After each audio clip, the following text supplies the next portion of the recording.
নমস্কার।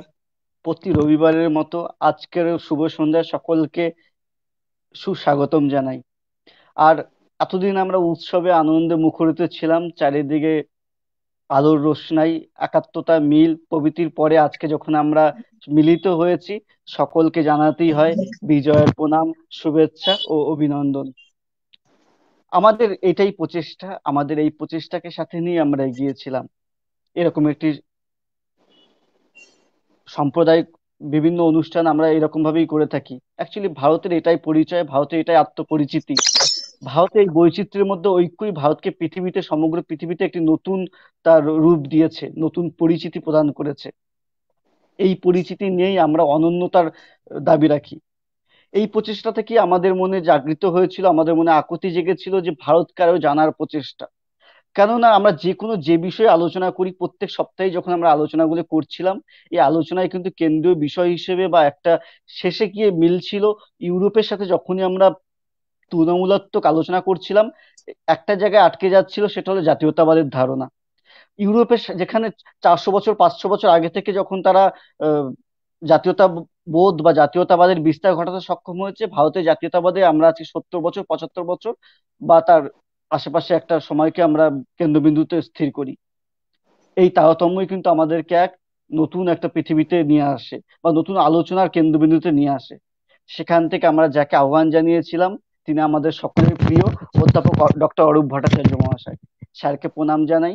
স্যারকে আসার জন্য, আমাদের আহ্বানে সাড়া দেওয়ার জন্য স্যারকে সত্যি আকুতি চিত্তে নমস্কার জানাই। স্যারের পরিচয় সত্যি নিষ্প্রয়োজন, তা সত্ত্বেও সামান্য দু চার কথা বলতে হয়। স্যার তার সমগ্র জীবনে বেশিরভাগটা সময় কাটিয়েছেন অধ্যাপনার জীবনে অতিবাহিত করেছেন। একদম প্রাইমারি স্কুলের থেকে শুরু করে ইউনিভার্সিটি, অর্থাৎ সমস্ত স্তরের সমস্ত ধরনের শিক্ষার্থীদের সাথে তার পরিচয়। অর্থনৈতিক কাঠামোতে সেখানে গ্রামের, প্রত্যন্ত গ্রামের শিক্ষার্থীরা যেমন আছেন, আবার খোদ কলকাতা যাদবপুর ইউনিভার্সিটির মতো আধুনিক মনস্ক ছেলেমেয়েরা তার কাছ থেকে শিক্ষা লাভে সমৃদ্ধ হয়েছে। শুধু শিক্ষকতা নয়, একই সাথে সৃষ্টিকর্মেও স্যার সমানভাবে পারদর্শী।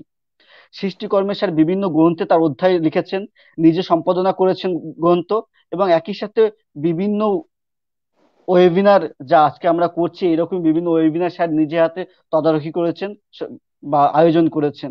সেদিকে স্যার একজন অন্যতম শ্রেষ্ঠ দক্ষ অর্গানাইজার বা সংগঠক হিসেবে স্যার পরিচিত। সেরকম একজন মানুষকে আমরা সাথে পেয়েছি, এবং আমরা আশা করছি একটি সুন্দর সন্ধ্যা আমরা যাতে দর্শকদের উপভোগ হিসেবে তুলে দিতে পারি। আর সময় নষ্ট না করে আমি এই সুন্দর সন্ধ্যাকে সর্বাধিক উপভোগ্য করার জন্য স্যারকে আহ্বান জানাচ্ছি। স্যার প্লিজ, আপনি যদি আপনার বহুমূল্য বক্তব্য শুরু করেন।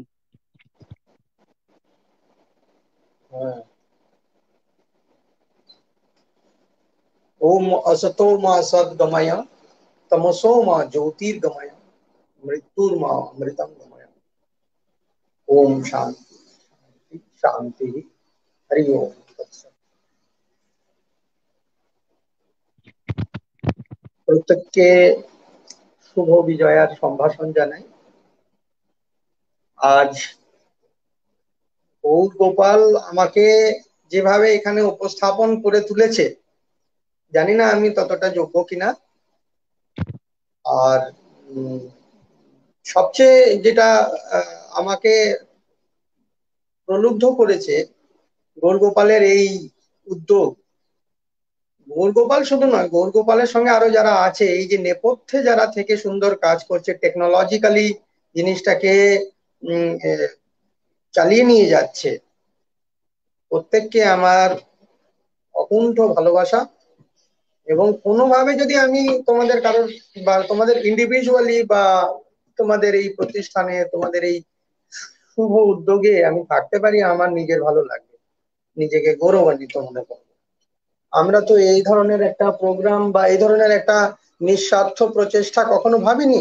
সব সময় নিজের পড়াশুনো করে গেছি, কিন্তু তোমরা একটা নতুন দিক দেখিয়ে দিলে যে না, শুধু নিজের জন্য পড়লে তো হবে না, সবাইকে নিয়ে পড়তে হবে। সঙ্গচ্ছন্দম সংবদধ্যম সংভোমনা সিজানত। তো আজকে আলোচনার সুর তো গৌর বেঁধেই দিল যে এই ভারতবর্ষ, ভারতবর্ষের জাতি গঠন, এবং জাতীয়তাবাদ, এ এক অথই সমুদ্র। কোথায় এর শুরু আর কোথায় এর শেষ, আমরা অল্প সময়ে সেটা মাপ করতে পারবো না। আমরা চেষ্টা করব মূল বিষয়টাকে উপলব্ধি করার বা বোঝার, কোথায় আমাদের খামতি আছে, আমরা আরো কি করতে পারি আমাদের সীমিত সামর্থ্যের মধ্যে, সীমিত উদ্যোগে। সেটাই আমি আমার এই বক্তব্যের মধ্যে তুলে ধরার চেষ্টা করব। এবং একটা কথা বলতে না বলে আমি শুরু করতে পারছি না, বাংলা ভাষায় রাষ্ট্রবিজ্ঞান চর্চা ও আন্তর্জাতিক সম্পর্ক চর্চা এ সত্যি এক অনন্য বিষয়। এটা খুব দেরি হয়ে গেছে, আমরা কেন এত দেরি করলাম আমরা জানি না, এটা আরো আগে করা উচিত ছিল। আসলে যে কোনো একটা বিষয় প্রথমে ইংরেজিতে যাকে বলে ক্যাম্পেইন, ক্যাম্পেইন হিসেবে শুরু হয়, পরে সেটা একটা মুভমেন্টে দাঁড়িয়ে যায়। যে আজকে আমরা নিউ সোশ্যাল মুভমেন্ট গুলো করি, যতগুলো নিউ সোশ্যাল মুভমেন্ট করি, এটা শুরু হয়েছিল একটা ক্যাম্পেইন আকারে। ধীরে ধীরে এগুলো নিউ সোশ্যাল মুভমেন্টে পরিণত হয় এবং মানুষের দৃষ্টি আকর্ষণ করা গেল বা করা যায় এটা দিয়ে, এবং মানুষ এতে যুক্ত হয়। এবং এভাবেই সমাজ, রাষ্ট্র, রাজনীতি সবটাই অগ্রসর লাভ করে বা একটু এগিয়ে যায়, আধুনিক আর একটু আধুনিক হয়ে ওঠে। এটাই এতদিন বা এতকাল আমরা পর্যবেক্ষণ করি। কিন্তু আমরা যদি এম এন শ্রীনিবাসনের সেই মূল কথাটাকে সত্য মেনে চলি, সমাজের যে কন্টিনিউইটি অ্যান্ড চেঞ্জ, চিরাচরিত যে ব্যবস্থা সেটা যেমন বজায় থাকবে, আবার নব নব উদ্ভাবন আসবে। যেভাবে বিজ্ঞান প্রযুক্তির উদ্ভাবন হয় সেভাবে সেটা সমাজকেও স্পর্শ করে, এটা আমাদের সকলেরই জানা। তো সেইভাবে আমরা এই আমাদের জাতীয়তাবাদ বা জাতি গঠনের যে পর্যায়, যে মূল কথাটাই আমরা যদি আসতে চাই, তাহলে এটাই তার গৌরচন্দ্রিকা, এটাই তার মুখবন্ধ। জাতি গঠন আমাদের এখানে, বিশেষ করে ভারতবর্ষে, হয়েছে বহু আগেই। কারণ এই জাতি মূলত উচ্চ দর্শন ও উচ্চ আধ্যাত্মিক স্তরে বিরাজ করে আসছে এবং বিরাজ করেও। আমরা যদি বেদ উপনিষদের দিনগুলো দেখি, বেদের কথায় উপনিষদের কথায় যায়, তাহলে সে আলাদা একটা আলোচনার ব্যবস্থা করতে হয়, তাতে আমরা এক্ষুনি যাব না। আমি চেষ্টা করবো যত কম গিয়ে জিনিসটাকে তুলে আনা যায়, মানে এখানে উপস্থাপন করা যায়। উপনিষদের ছত্রে ছত্রে একটা কথাই বোঝানো আছে, সর্বম খলু ইদম ব্রহ্ম, যাকে ইংরেজিতে ট্রান্সলেট করলে হয় যে everything in this world is monolithic. আমাদের ইহজগতে সবকিছুই এক এবং অভিন্ন সূত্রে বাঁধা, কারণ তার সৃষ্টিকর্তা এক এবং অভিন্ন। আরো স্পষ্ট করে বলতে গেলে, এই যে জীবাত্মা, আমরা সবাই যে মানুষ, এই জীবাত্মা গুলো কোথা থেকে সৃষ্টি হয়েছে না, পরমাত্মা থেকে সৃষ্টি হয়েছে। পরমাত্মা কি, এর ব্যাখ্যা দিতে গেলে অন্যদিকে আমরা চলে যাব, আমি অত কিছুতে যাব না। কিন্তু আমি বলবো এই জাতি গঠনের আলোচনায় এ ভীষণ প্রাসঙ্গিক, কারণ আমরা মূল সূত্রকে যদি ছেড়ে দিয়ে পাশ্চাত্যের দার্শনিকেরা কিভাবে জাতীয়তাবাদ, জাতি গঠন তত্ত্বগুলো দিয়েছে, সেটা যদি দেখতে যাই আমরা ভুল করব।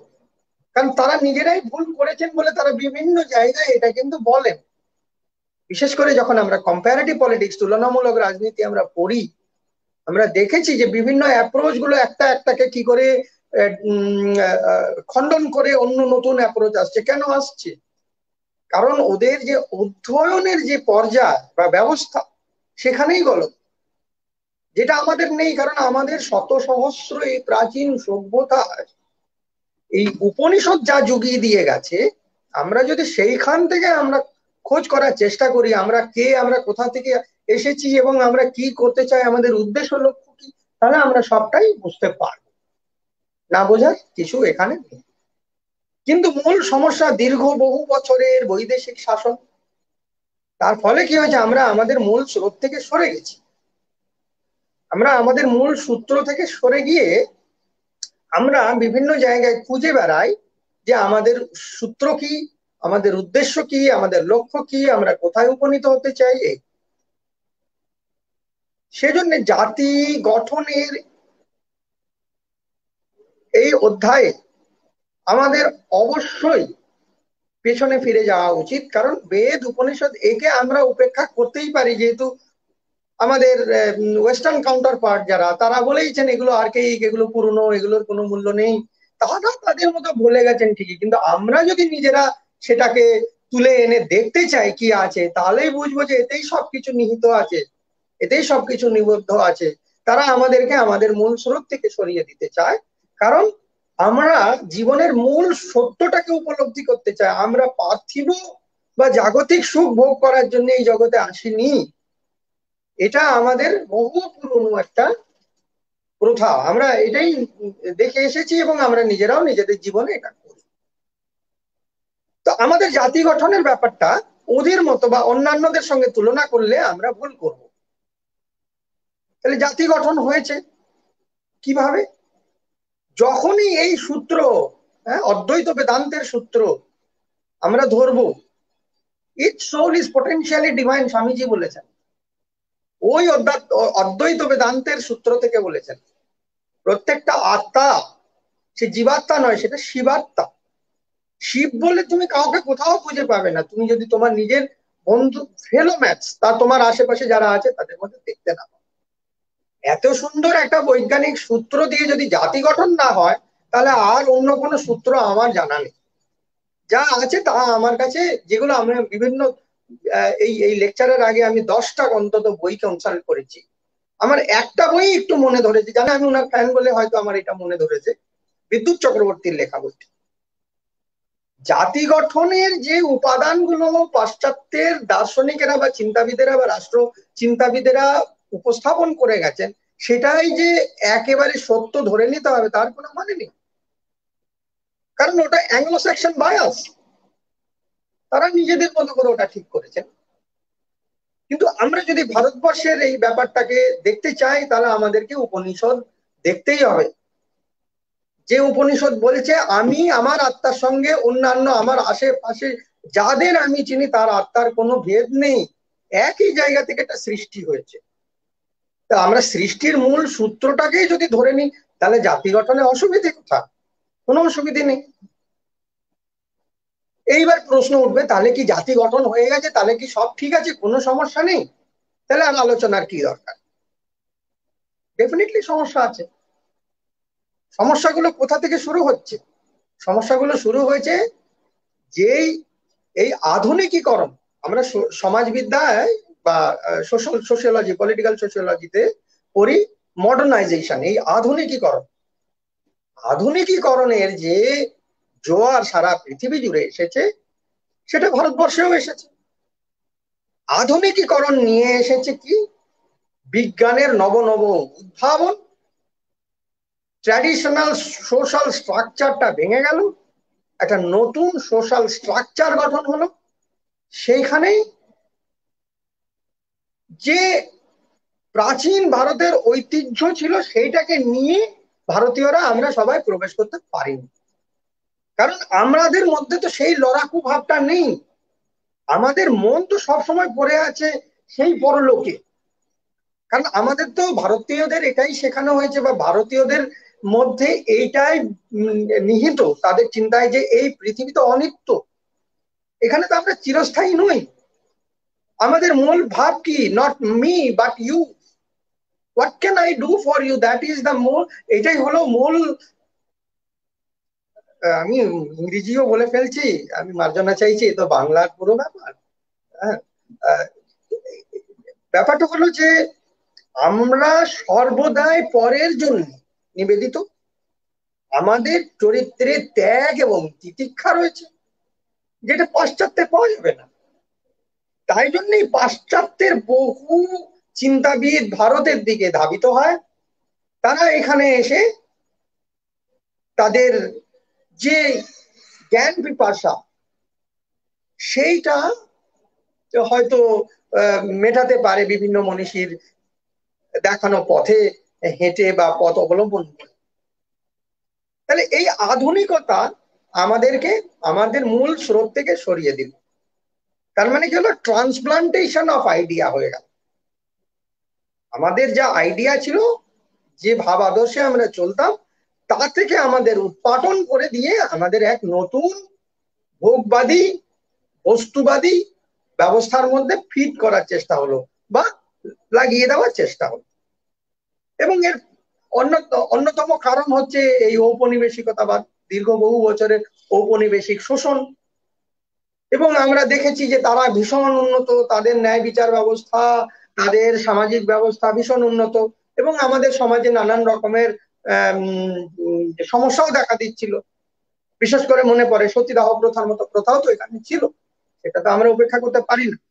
যেখানে ভালো থাকবে কিছু খারাপও থাকবে, কিন্তু আমাদের দেখতে হবে ভালোটা বেশি, খারাপটা যেটুকু খারাপ সেটুকু আমরা নিশ্চয়ই অতিক্রম করে যাব। এটা আমাদের সবসময় আমাদের সমাজের যে ধারা সেটাতে ছিল। না হলে সমাজটা এতদিনের পুরনো সমাজ হতো না, কবেই বিচ্ছিন্ন হয়ে যেত, ভেঙে অন্যান্য জায়গা অন্যান্য কিছুতে যুক্ত হয়ে যেত। তো এই যে জাতীয়তাবাদের জাতি গঠনের এই পর্যায়ে যে ইয়েটা এলো, যে যে যে নতুন জিনিসের অবতারণা হলো, বিশেষ করে আধুনিকীকরণের নামে, তা আমাদেরকে আমাদের মূল স্রোত থেকে সরিয়ে দিয়েছে। ফলত কি হয়েছে এখানে, আমরা যদি এমএল ডুরখাইমের কথা বলি, আমরা দেখব যে তিনি যে তত্ত্বটা দিয়েছেন আর কি, অর্গানিক সলিডারিটি, মেকানিক্যাল সলিডারিটি, এগুলো এখানে প্রযোজ্য হয়েছে। এবার মানুষ কিন্তু সেই বর্ণাশ্রম প্রথা যেটা আমাদের পুরনো ছিল, এটা যেহেতু ধীরে ধীরে যুগ পরিবর্তনের সঙ্গে সঙ্গে কলুষিত হয়ে গেছিল, সেটা আহ, একেবারে এই এই আধুনিকতার আবেশে গিয়ে অন্যরকম মাত্রা নিয়ে নিল। জাতিভেদ প্রথা, ধর্মে ধর্মে বিভেদ, এগুলো তখন অন্যরকম একটা মাত্রা নিয়ে নিল।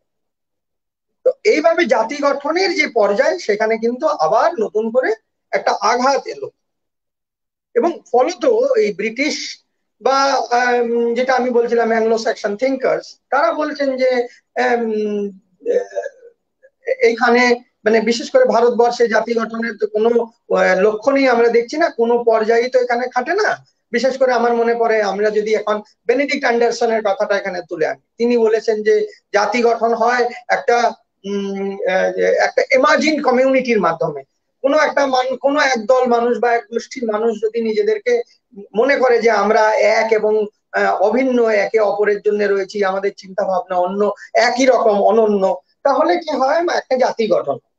এবং এইটাতে সাহায্য করে হচ্ছে গণমাধ্যম, বিশেষ করে প্রিন্ট মিডিয়া। সেই সেই রেফারেন্স ধরে তিনি প্রিন্ট ক্যাপিটালিজমেরও উল্লেখ করেছেন। আমাদের ক্ষেত্রেও ঠিক খানিকটা তো তাই। আমাদের এখানে আমরা তো মানসিক ভাবে সবাই একে অপরের ঠিকই আছি। সমগ্র ভারতবর্ষ তো তাই নিজেকে মানে ভারতীয়ই মনে করে, এখানে কোনো সন্দেহ নেই। যে কটা স্পোরেডিক ইনসিডেন্ট আমরা এদিক ওদিক দেখতে পাই, সেগুলো কিছু না।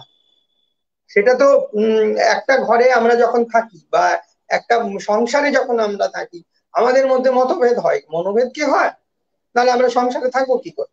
সে একই ভাবে এখানে রাষ্ট্র চিন্তার ক্ষেত্রেও সেটাকেই আমাদের এখানে আনতে হবে। একটা ম্যাক্রো মাইক্রো থিওরিতে আমরা যদি এটাকে ফিট করি, তাহলে দেখবো যে একটা সংসারে যেমন মতভেদ হতে পারে, মনোভেদ হয় না, রাষ্ট্র ক্ষেত্রেও তাই, বার্গেনিং থাকবেই। এবং এই বার্গেনিংটা কেন আছে, কারণ এখানে ডেমোক্রেসি আছে, বিভিন্ন অধিকারগুলো আছে, গণতন্ত্র এবং বিভিন্ন অধিকারগুলোকে যখনই কোনো রাষ্ট্র একেবারে আবিধানিক অর্থে প্রযোজ্য করে বা কার্যকর করে, তখনই এই ধরনের বার্গেনিং গুলো বা এই ধরনের টানাপোড়েন গুলো আমরা দেখতে পাই। এবং এটা কিন্তু এটা শুভ উদ্যোগ বা এটা ভালো জিনিস। এটা গণতন্ত্রকে দীর্ঘস্থায়ী করে, মানুষের অধিকারগুলোকে একেবারে মানুষের কাছে নিয়ে যায়, মানে প্রত্যেকটা মানুষ, সমাজের প্রত্যেকটা মানুষ তার অধিকার ভোগ করতে পারে। এটা খুবই ভালো, এতে কোনো সন্দেহ নেই। কিন্তু জাতি গঠনের ক্ষেত্রে যদি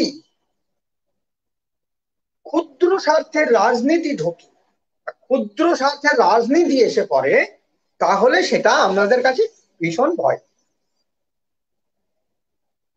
যেমন আমি কেস স্টাডি হিসেবে সদ্য বছর খানেক আগে ঘটে যাওয়া একটা বিষয় উত্থাপন করতে চাই। সেটা হলো আসামে এনআরসি করা। আমরা এক জাতি এক রাষ্ট্র, সেজন্য এত বড় ভারতবর্ষ টিকে আছে, সেজন্য এত বড় ভারতবর্ষ টিকে আছে।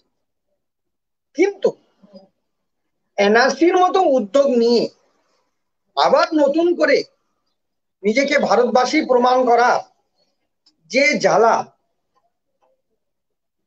আধুনিক কালের এই রাষ্ট্র চিন্তা, মানে কি বলবো, রাষ্ট্রনায়করা করেছেন, সেটা আমার মনে হয় জাতি গঠনে আঘাত করেছে। কোনো কিছু, ভারতের যে ইতিহাস, ভারতের যে ঐতিহ্য, ভারতের যে সংস্কৃতি, তাতে কিন্তু কোনোভাবেই কোনো মানুষকে দমন পীড়নের মধ্য দিয়ে কোনো কিছু করা হয়নি বা করার কথা বলা হয়নি। একটা যুক্তি হচ্ছে যে সরকার কি করে বুঝবে যে আমাদের দেশে কতজন মানুষ আছে এবং তাদের জন্য কি পরিকাঠামো করতে হবে, কি পরিকল্পনা করতে হবে, সেই জন্যই সে নাম নথিভুক্ত করার একটা প্রয়াস নিচ্ছে। এই প্রয়াস আমরা দেখেইছি, ভোটার কার্ড করা, আধার কার্ড করা, নানান ভাবে প্যান কার্ড করা, ইত্যাদি ইত্যাদি বিভিন্ন ভাবে করেছে। ফলপ্রসূ করতে দেয় না বা করতে চায় না, কারণ হচ্ছে এর মধ্যে রাজনীতি নিহিত আছে, ক্ষুদ্র স্বার্থের রাজনীতি। তো এইটা আমাদের কিন্তু ভাবিয়ে তুলেছে এবং নতুন ভাবে একটা গবেষণার বিষয়। এত দিনের একটা ঐতিহ্যবাহী জাতি, যেটা গৌর এই আলোচনার শুরুতেই আমাদের ধরিয়ে দিয়েছে, বৈচিত্র্যের মধ্যে ঐক্য, বিভিন্ন ভাষা, বিভিন্ন গোষ্ঠী, বিভিন্ন ধর্ম, সব এক জায়গায় আসছে। এইখানে রাজনীতির কারবারিরা কিছু বেনিফিট বা কিছু মুনাফা তুলে নিয়ে যাচ্ছে মানুষের লড়াই করে। এটা কিন্তু দেখিয়ে দিয়ে গেছে ওদেরকে ব্রিটিশরা, ওরা তাদের কাছ থেকে বেশ মেধাবী ছাত্রের মতো শিখে নিয়েছে। তো এই আমাদের উষ্মা, আমরা শিক্ষিত সম্প্রদায়, আমরা আমরা চিন্তা করব, পরবর্তী জেনারেশনকে এটা জানাবো, সচেতন করব। এবং সর্বোপরি একটা কথা আমার মনে পড়ে, যেহেতু আমি স্বামী বিবেকানন্দের বিশ্লেষক, আমি উনার সব কাজই পড়ে দেখে বুঝে যে কোনো কিছু সিদ্ধান্ত করি, সেহেতু আমি বলবো যে সাধারণ মানুষ হচ্ছে স্লিপিং লেভিয়াথান, তার মধ্যে অনন্ত শক্তি লুকিয়ে আছে। তার এই ধৈর্য, তার এই চুপ করে সবকিছু দেখার এই যে প্রবণতাকে কিন্তু কেউ যেন দুর্বলতা ভেবে না। এটা আমাদের দেশের রাজনীতির কারবারিরা ভুল করে, এবং ফলত কি হয়, তারা একটা সময় অপ্রাসঙ্গিক হয়ে যায়। তো এই পরিপ্রেক্ষিতে জাতি গঠনের যে পর্যায়ে, আমি বলবো আমাদের দেশে এটা একটা প্রাকৃতিক পর্যায়ে ন্যাচারালি হয়ে মানে গড়ে উঠেছে। কারণ এখানে কিন্তু কোনো স্বার্থের হানাহানি নয়, এখানে হচ্ছে ওই স্বামীজির কথাই বলবো যে মনুষ্য জীবনের উদ্দেশ্য লক্ষ্য কি? মনুষ্য জীবনের উদ্দেশ্য লক্ষ্য হচ্ছে ইষ্ট লাভ। সে কোথা থেকে এসেছে এবং কোথায় ফিরে যাবে, সেইটাই জানার জন্য সে উদ্গ্রীব। এই জন্য আমি বলবো জাতি গঠনের এই পর্যায়ে আমাদের পাশ্চাত্যের দিকে না তাকিয়ে নিজের যে নিজস্ব যে নিজস্বতা আর কি, ভারতবর্ষের জাতি গঠনের যে নিজস্বতা, সেটার দিকে আমাদের তাকানো উচিত। এবং সেই ক্ষেত্রে আমাদের শুরু হবে বিভিন্ন আহ, মনীষীদের দেখানো পথ।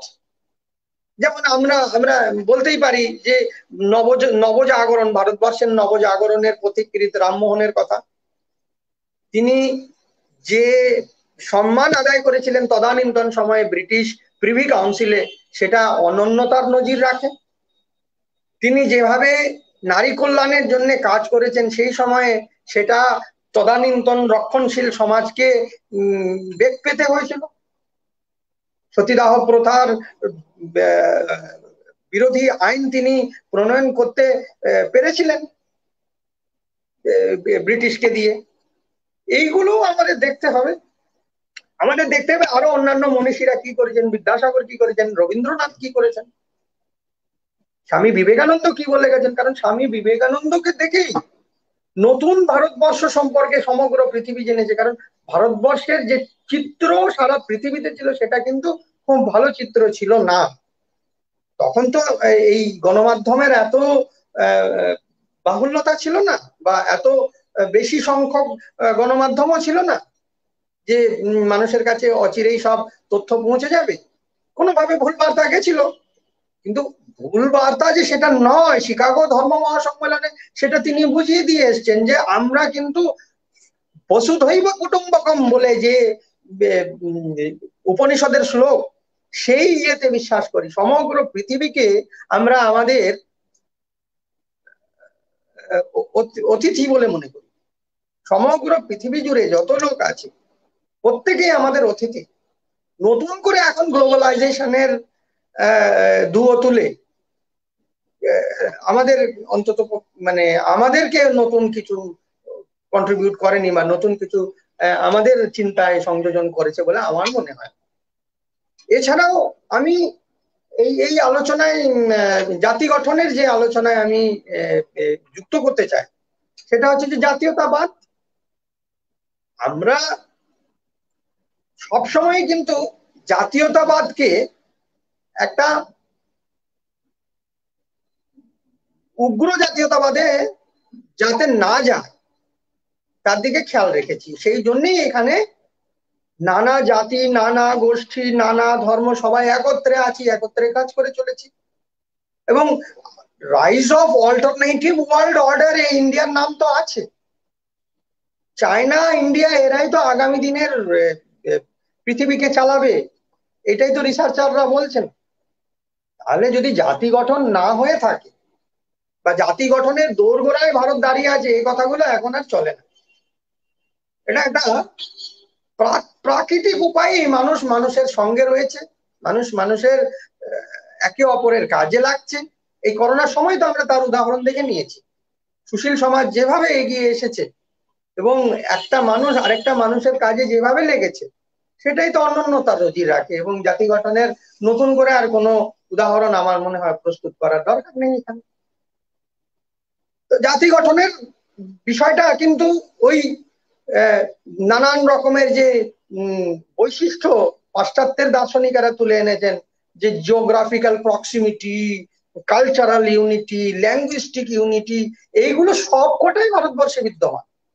একই ভূখণ্ডে থাকা, একই ভাষায় কথা বলা, একই ধর্মমত, একই ধর্মমত বলবো মানে কিভাবে বলবো, মানে আমার কাছে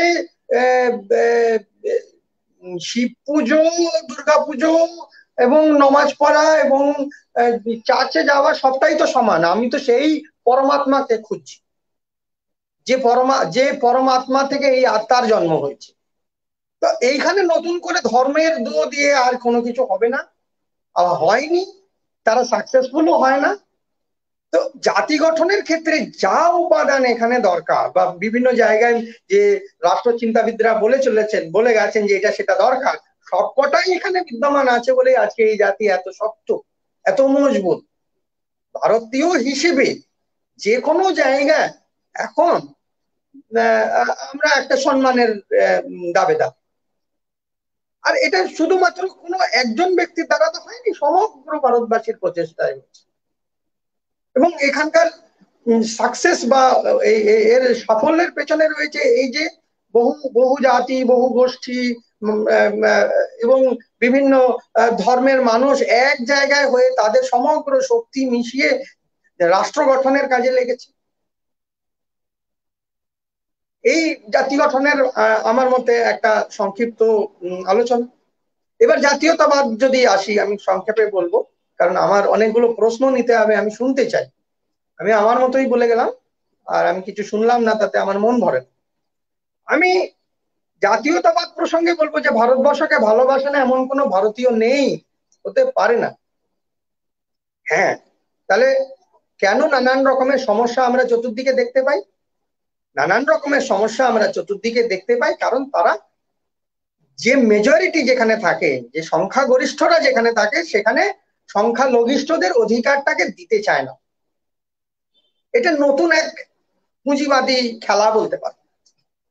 কিন্তু এখনো পর্যন্ত যে জিনিসটা আমাদেরকে গৌরবান্বিত করে সেটা হচ্ছে, এই রাষ্ট্রে যদি কোনো সংখ্যালঘিষ্ঠ গোষ্ঠীর কোনো অধিকার খর্ব হয়, তাহলে প্রথমেই কিন্তু সংখ্যাগরিষ্ঠ লোকেরা প্রতিবাদ করে। এটাই এই জাতির অনন্যতা, এটাই এই জাতিকে দীর্ঘজীবী করে রাখবে, এবং এটাই যেন বজায় থাকে, এটাই আমার আনন্দ, এবং পরবর্তী প্রজন্মকে এটাই জানানো, আর প্রভুর কাছে এটাই আমার প্রার্থনা। আর আমরা কিন্তু জাতি গঠন করেছি, জাতি গঠিত হয়ে আছে এবং সুন্দর একটা জায়গায় আছে। তার অনেক ডিফিকাল্টিস থাকতে পারে, অসুবিধে থাকতে পারে, কিন্তু সেগুলো অচিরেই দূরীভূত হয়। আবার জাতি জাতি হিসেবে মানে আমাদের জাতীয়তাবাদ নিয়ে কোনো প্রশ্ন উঠতে পারে না।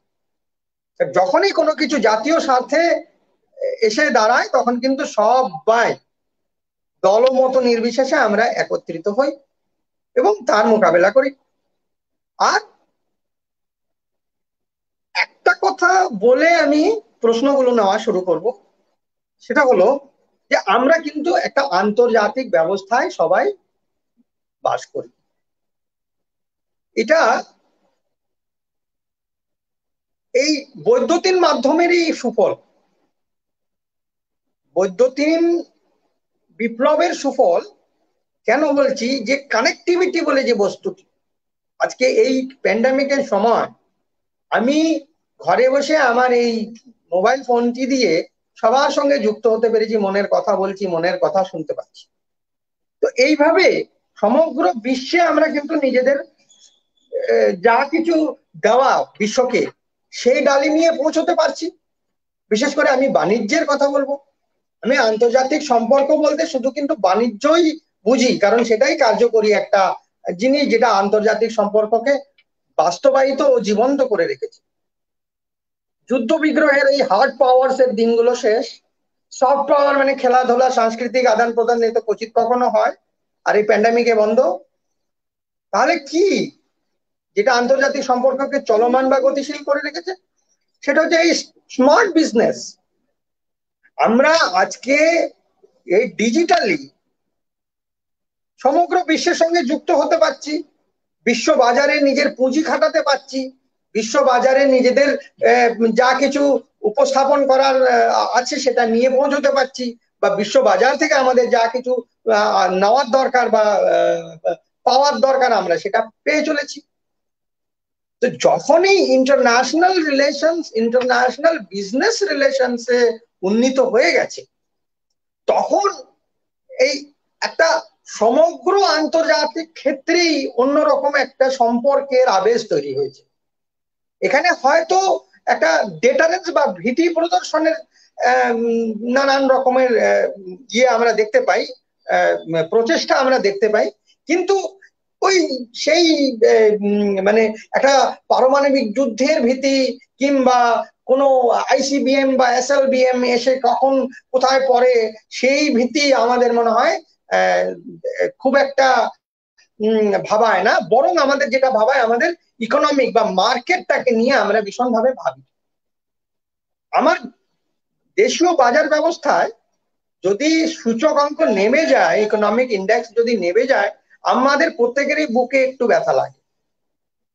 আমরা প্রত্যেকেই চিন্তা করি, না ইকোনমিটা ঠিক আছে তো, বাজার ব্যবস্থা ঠিক আছে তো, দেশের অর্থনীতি ঠিক আছে তো, এই প্রশ্নগুলো কিন্তু আমরা সবসময় নিজেকে করি, অন্যদেরকে করি। তো আমার মনে হয় আন্তর্জাতিক ব্যবস্থায় আমরা প্রত্যেকে আষ্টে পৃষ্ঠে জড়িয়ে গেছি, বিশেষ করে এই বাজার ব্যবস্থাকে কেন্দ্র করে। বাজার ব্যবস্থায় এখন শুল্কমুক্ত বাণিজ্য ব্যবস্থা হয়ে যাওয়ার একটা যে উদ্যোগ 1990 এর সময় থেকে গ্লোবালাইজেশনের হাত ধরে বা বিশ্বায়নের হাত ধরে এসেছিল, সেটা কিন্তু অনেকাংশেই এগিয়ে গেছে এই বৈদ্যুতিন বিপ্লবের মাধ্যমে। তো এখন এটাই দেখা যে জাতীয়তাবাদ বা জাতি গঠনের মতো বিষয়গুলো আন্তর্জাতিকতাবাদের উপরে কোনো প্রভাব ফেলে কিনা সেটাই দেখা, এবং একে অপরকে কিভাবে অ্যাডজাস্ট করে নিয়ে চলেছে সেটাই আমাদের দেখা। এবং এটাই আমাদের আগামী দিনের রিসার্চের বিষয় হতে পারে, বা নিশ্চয়ই অনেকে এটার উপরে রিসার্চ করবে, নতুন নতুন বই আসবে, আমরা দেখতে পাবো। এই পর্যন্তই আমার নিবেদন। আমি এবার আশা করব কিছু ভালো ভালো প্রশ্ন আসবে, যেগুলোর উত্তর দিতে পারবো কি পারবো না দেখা যাক কি হয়।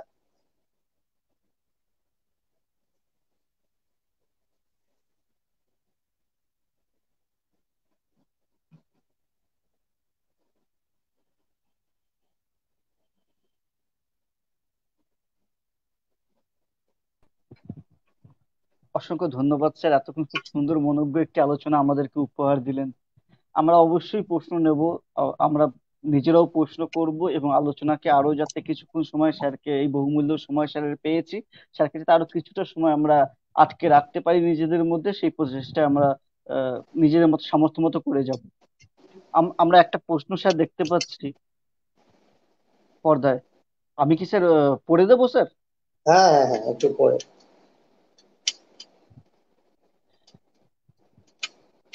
হর্ষবর্ধন রয় মহাশয় প্রশ্ন করছেন, we are on a nation building, we come to we come to think we and them, they minimize our position and we then try to minimize their position. Are this process of building nation not older to the present time? When we know all are human, then why one shall go to minimize others position? Sir বুঝাতে পারলাম? ঠিক ঠিক, খুব সুন্দর প্রশ্ন, একেবারে অন্তর ছুঁয়ে গেছে।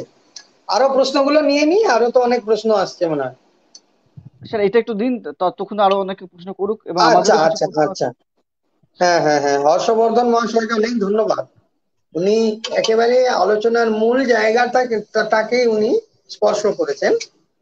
এই যে চাওয়া পাওয়ার যে দ্বন্দ্ব, এবং যার ফলে জাতি গঠন প্রক্রিয়া ব্যাহত হয়, এটা মূলত ওই ট্রান্সপ্লান্টেশন অফ আইডিয়াস বলেছিলাম, যে আমরা আমাদের মূল শিকড় থেকে সরে গেছি। আমার এই প্রসঙ্গে মনে পড়ে ওই যুধিষ্ঠিরকে ধর্মরাজ বক জিজ্ঞেস করেছিল, জীবনের সবচেয়ে আশ্চর্যতম জিনিসটি কি? তখন তিনি বলেছিলেন যে আমরা সব সময় দেখি আমাদের আশেপাশে কত মানুষ দেহত্যাগ করে শ্মশান পথে বা কবরের দিকে যাচ্ছে, কিন্তু আমরা সেটা অচিরেই ভুলে গিয়ে ভাবি যে ও ঠিক আছে, সে গেছে তো কি, আমি কি করব। আমরা ওইটা ভুলে যাই আমরা যে এখানে অতিথি। আমাদের যে সময় হবে, আমাদের যে ফিরে যেতে হবে যথাস্থানে যেখান থেকে এসেছি, সেই মূল শিক্ষাটা থেকে আমরা অনেকটা দূরে। সেই জন্য এত চাওয়া পাওয়া, টানাটানি, চাহিদা, খুনি মারামারি। তো এইটাতে আমরা যত তাড়াতাড়ি ফিরে আসবো মানুষকে, এই এই জগৎ মিথ্যে এবং ব্রহ্ম সত্য, বা আমরা যেখান থেকে ফিরে এসেছি সেই মূল শক্তি সর্বময় কর্তা যিনি বা কর্ত্রী যিনি, তিনিই সত্য, আর বাকি সব মিথ্যে। এই শিক্ষা যতক্ষণ আমরা না পৌঁছতে পারবো একেবারে বিভিন্ন সূত্রে, বিভিন্ন বিভিন্ন একেবারে নিম্নতর স্তরে যতক্ষণ না আমরা এটা পৌঁছে দিতে পারবো, ততক্ষণ পর্যন্ত আমরা আমাদের লক্ষ্যে উপনীত হতে পারবো।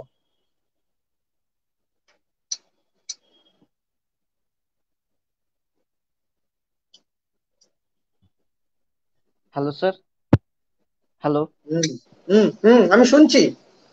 স্যার। পরবর্তী প্রশ্ন আমাদের কাছে এসছে পুনেতা ভট্টাচার্য ম্যাম। ম্যাম প্রশ্ন করেছেন, অসাধারণ sir, would like to know international anarchy and hierarchy make us vulnerable to the world market economy? প্রণতাদিকে আমার অনেক আশীর্বাদ, অনেক বিজয়ার সম্ভাষণ জানাই দিদি। এ, আপনি যে প্রশ্নটি বা যে বিষয়টি স্যার প্রশ্নটি কমপ্লিট করিনি স্যার, অনেকটা আছে কিছুটা এখন। স্যার আমি পুরোটা পড়ে নিই। হ্যাঁ, হ্যাঁ, হ্যাঁ। অসাধারণ। Sir, would like to how international anarchy and hierarchy make us vulnerable to the world market economy. So how far it is feasible for the nation building process if it one one size fits all method. Sir. Hmm. দিদি খুব সুন্দর জায়গায় ধরেছেন যে nation building এর সঙ্গে international relation, বিশেষ করে মার্কেট ইকোনমিকে জুড়েছেন। দুটো দুরকম দুদিকে যায় তো। এই এই ধরনের প্রশ্নটা, মানে প্রশ্ন একজন ইন্টালেকচুয়ালের কাছ থেকেই আসবে, এটা আমি আশা করেছি। হ্যাঁ। তো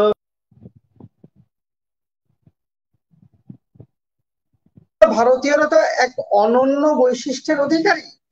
আমাদের কিন্তু সেই ধরনের ডিমান্ডিং নেচার নয় যে আমাদের একেবারে যেটা বর্তমানে হয়তো চীন ভারতের, চীন আর মার্কিন যুক্তরাষ্ট্রের যে অর্থনৈতিক, মানে বিশ্বের এক নম্বর স্থানে থাকার যে দ্বন্দ্ব বা লড়াই, সে লড়াইয়ে তো ভারত কখনো নিজেকে যুক্ত করতে চায়নি বা চায় না। হ্যাঁ। তো সেক্ষেত্রে আমরা হয়তো আমাদের মতো করেই সেই জায়গাটাকে কোপ আপ করবো, বা আমরা এঁটে উঠবো, আমরা করে করে ফেলতে পারবো। আর সবচেয়ে বড় কথা হচ্ছে আমাদের এখানে যে বাজার ব্যবস্থা, সেটা নিয়েই তো আমরা সবসময় গর্বিত হই যে এত বড় সুবিশাল বাজার ব্যবস্থা, এই বাজার ব্যবস্থাকে উপেক্ষা করে কোনো রাষ্ট্র শক্তি চলতে পারবে না। তা আমার মনে হয় যে সেখানেই আমাদের এই জিনিসটা, মানে আমরা কিভাবে এই দ্বন্দ্বের মধ্যে নিজেকে খাপ খাইয়ে নিতে পারবো বা নিজের জায়গা খুঁজে পাবো, সেটাই আমাদের দেখতে হবে আগামী দিনে। এই প্রশ্নটা বড়ই মানে বলতে পারি যে বড়ই প্রাসঙ্গিক, যেটা নিয়ে আলাদা কোনো আলোচনার প্রয়োজন। হ্যাঁ। তো দিদি অনেক ধন্যবাদ সুন্দর একটা প্রশ্ন দেওয়ার জন্য। এটা নিয়ে আমার আরো পড়াশোনা করার দরকার আছে, আপনি আমার একটা দিক খুলে দিলেন আলোচনা।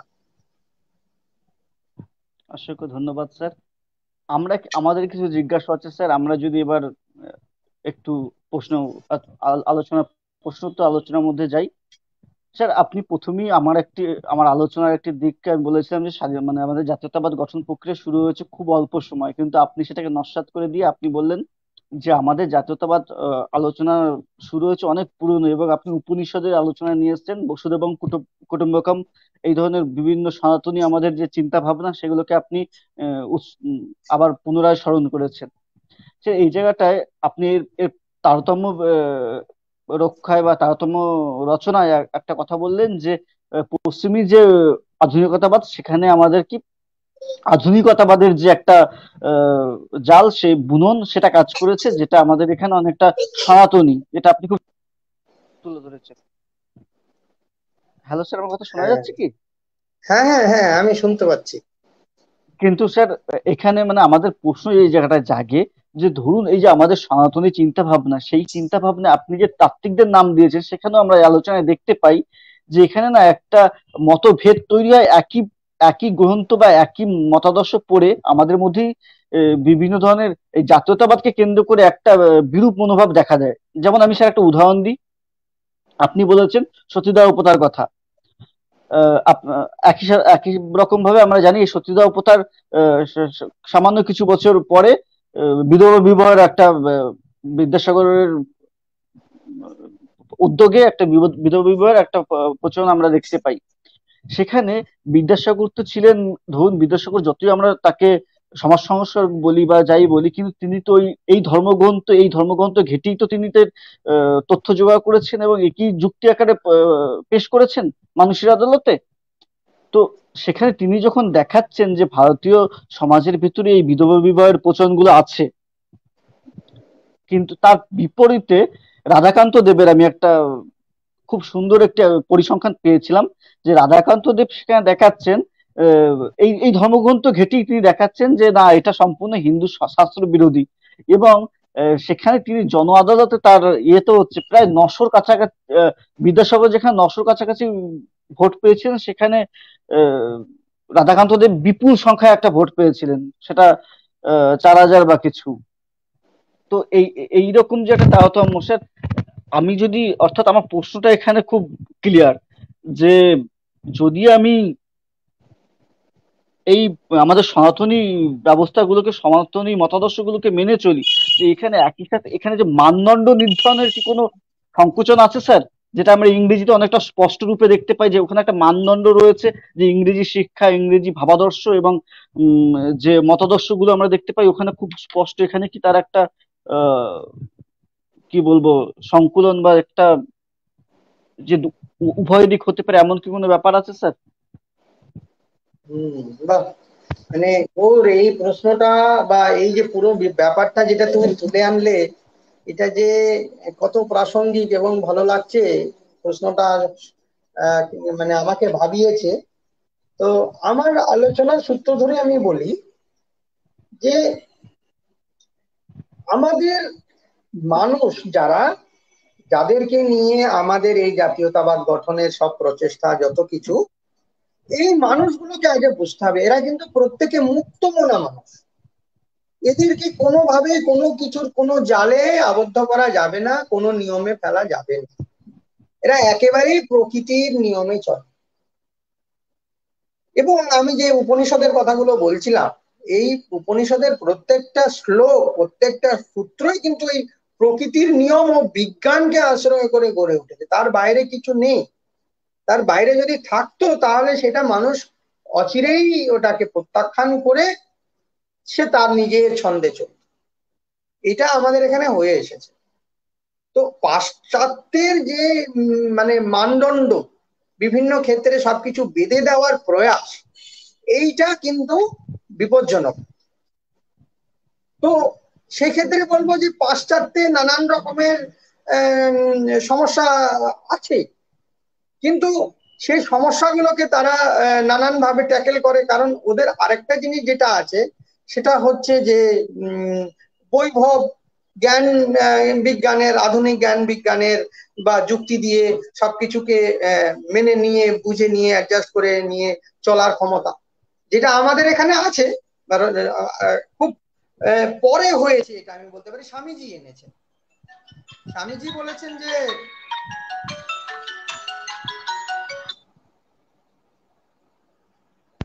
স্বামীজি যে আমাদেরকে নিজের যে অতীত ঐতিহ্য, আধ্যাত্মিকতা নিয়ে পাশ্চাত্যে যেতে হবে এবং পাশ্চাত্যের জ্ঞান, বুদ্ধি, বিজ্ঞান, হ্যাঁ, প্রযুক্তি, এগুলো আমাদের নিয়ে আসতে হবে। এই যে প্রাচ্য পাশ্চাত্যের মিলনের কথা বলেছে, সেই জায়গাটাতে আমরা মনে হয় একটু গুরুত্ব দিয়ে ধরলে আমাদের এই প্রশ্নগুলো বা এই সমস্যাগুলোর সমাধান আমরা অচিরেই করতে পারবো।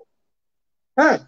তো আহ, এইখানে কোনো একটা কিছু সূত্র স্পষ্ট করে বেঁধে দিয়ে আমরা মনে হয় না আমাদের এই আলোচনার কোনো সুবিচার করতে পারবো বা আমাদের ভাবনাকে আরো বেশি মানে কি বলবো, সিদ্ধান্তের দিকে নিয়ে যেতে পারবো, সেটা আমার মনে হয় না। এটা তো সমাজের হাতেই ছেড়ে দেওয়া। কারণ এটা হয়ে এসেছে, কেউ কাউকে কখনো কন্ট্রোল করতে পারেনি, সেইভাবে পারবেও না। এখানে আমাদের এটাই একটা অনন্যতা, এটাই আমাদের বৈশিষ্ট্য বা আমাদের বিশেষত্ব। স্যার আর যদি পরবর্তী বলি প্রশ্ন আমাদের এই কাছে। বিবাহ বিবাহ বিবাহ প্রসঙ্গটা এখানে উঠে এসছে, এখন এইটাকে তো আমাদের কি হয়, ভাবনার মধ্যেই গলদ হয়তো হতে পারে। বিধবা বিবাহ কেন? আরে বিবাহ মানে তো ঠাকুরই তো মাকে বিবাহ করেছিলেন, না করেননি? তো সেইখানে বিবাহ জায়গা জিনিসটা কত পবিত্র। হ্যাঁ, বিবাহ মানে কিন্তু কাউকে আশ্রয় দেওয়া বা কাউকে কোনো গুণী মানুষের সান্নিধ্য লাভ করা। এটা ভুল করলে চলবে না যে বিবাহ করলে, বিবাহ জিনিসটা ওইভাবে দেখলে হবে না, যেটা মডার্নাইজেশন বা আধুনিকতাবাদ আমাদেরকে বিবাহের যে কি বলবো বস্তুতান্ত্রিক কনসেপ্টটা দিয়েছে, ওইটা থেকে আমাদের দূরে যেতে হবে। বিবাহ মানে কোনো একজন গুণী মানুষের সান্নিধ্য পাওয়া, সেইভাবে দেখতে হবে আর সেইভাবেই দেখা হয়। তো সেই জন্য বিদ্যাসাগর মহাশয় হয়তো ধনী ভোটে জয়লাভ করেন, অন্যরা করতে পারেননি প্রসঙ্গে। ওর আমি বোঝাতে স্যার, পেরেছি? আমি প্রশ্নের মধ্যে ছিলাম, হ্যাঁ উত্তরটা নিয়ে। হ্যাঁ স্যার, হ্যাঁ স্যার, কিছুটা ক্লিয়ার হয়েছে। পরবর্তী প্রশ্ন আমাদের কাছে স্যার এসছে, রাধা মাধব হালদার আমাদের গ্রুপে আমাদের সহকর্মী একটা প্রশ্ন করেছেন যে ধর্মীয় ভিত্তিতে জাতীয়তাবাদ গঠন করা, না ধর্মীয় বিদ্বেষে জাতীয়তাবাদ গঠন করা হ্যালো। সম্ভব? হ্যাঁ স্যার, শুনতে পাচ্ছেন আমার কথা? Hello sir. হ্যালো শিবু, আমার কথা শোনা যাচ্ছে? হ্যাঁ, শোনা যাচ্ছে। Sir. Hello sir. Sir.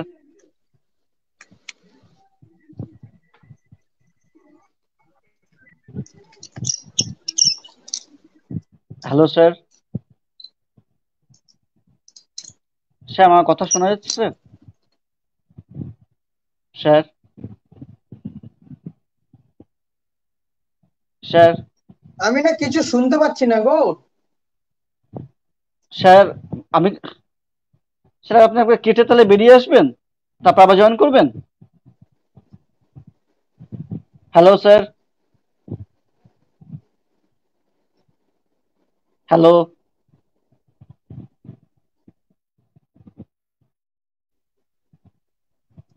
Hello.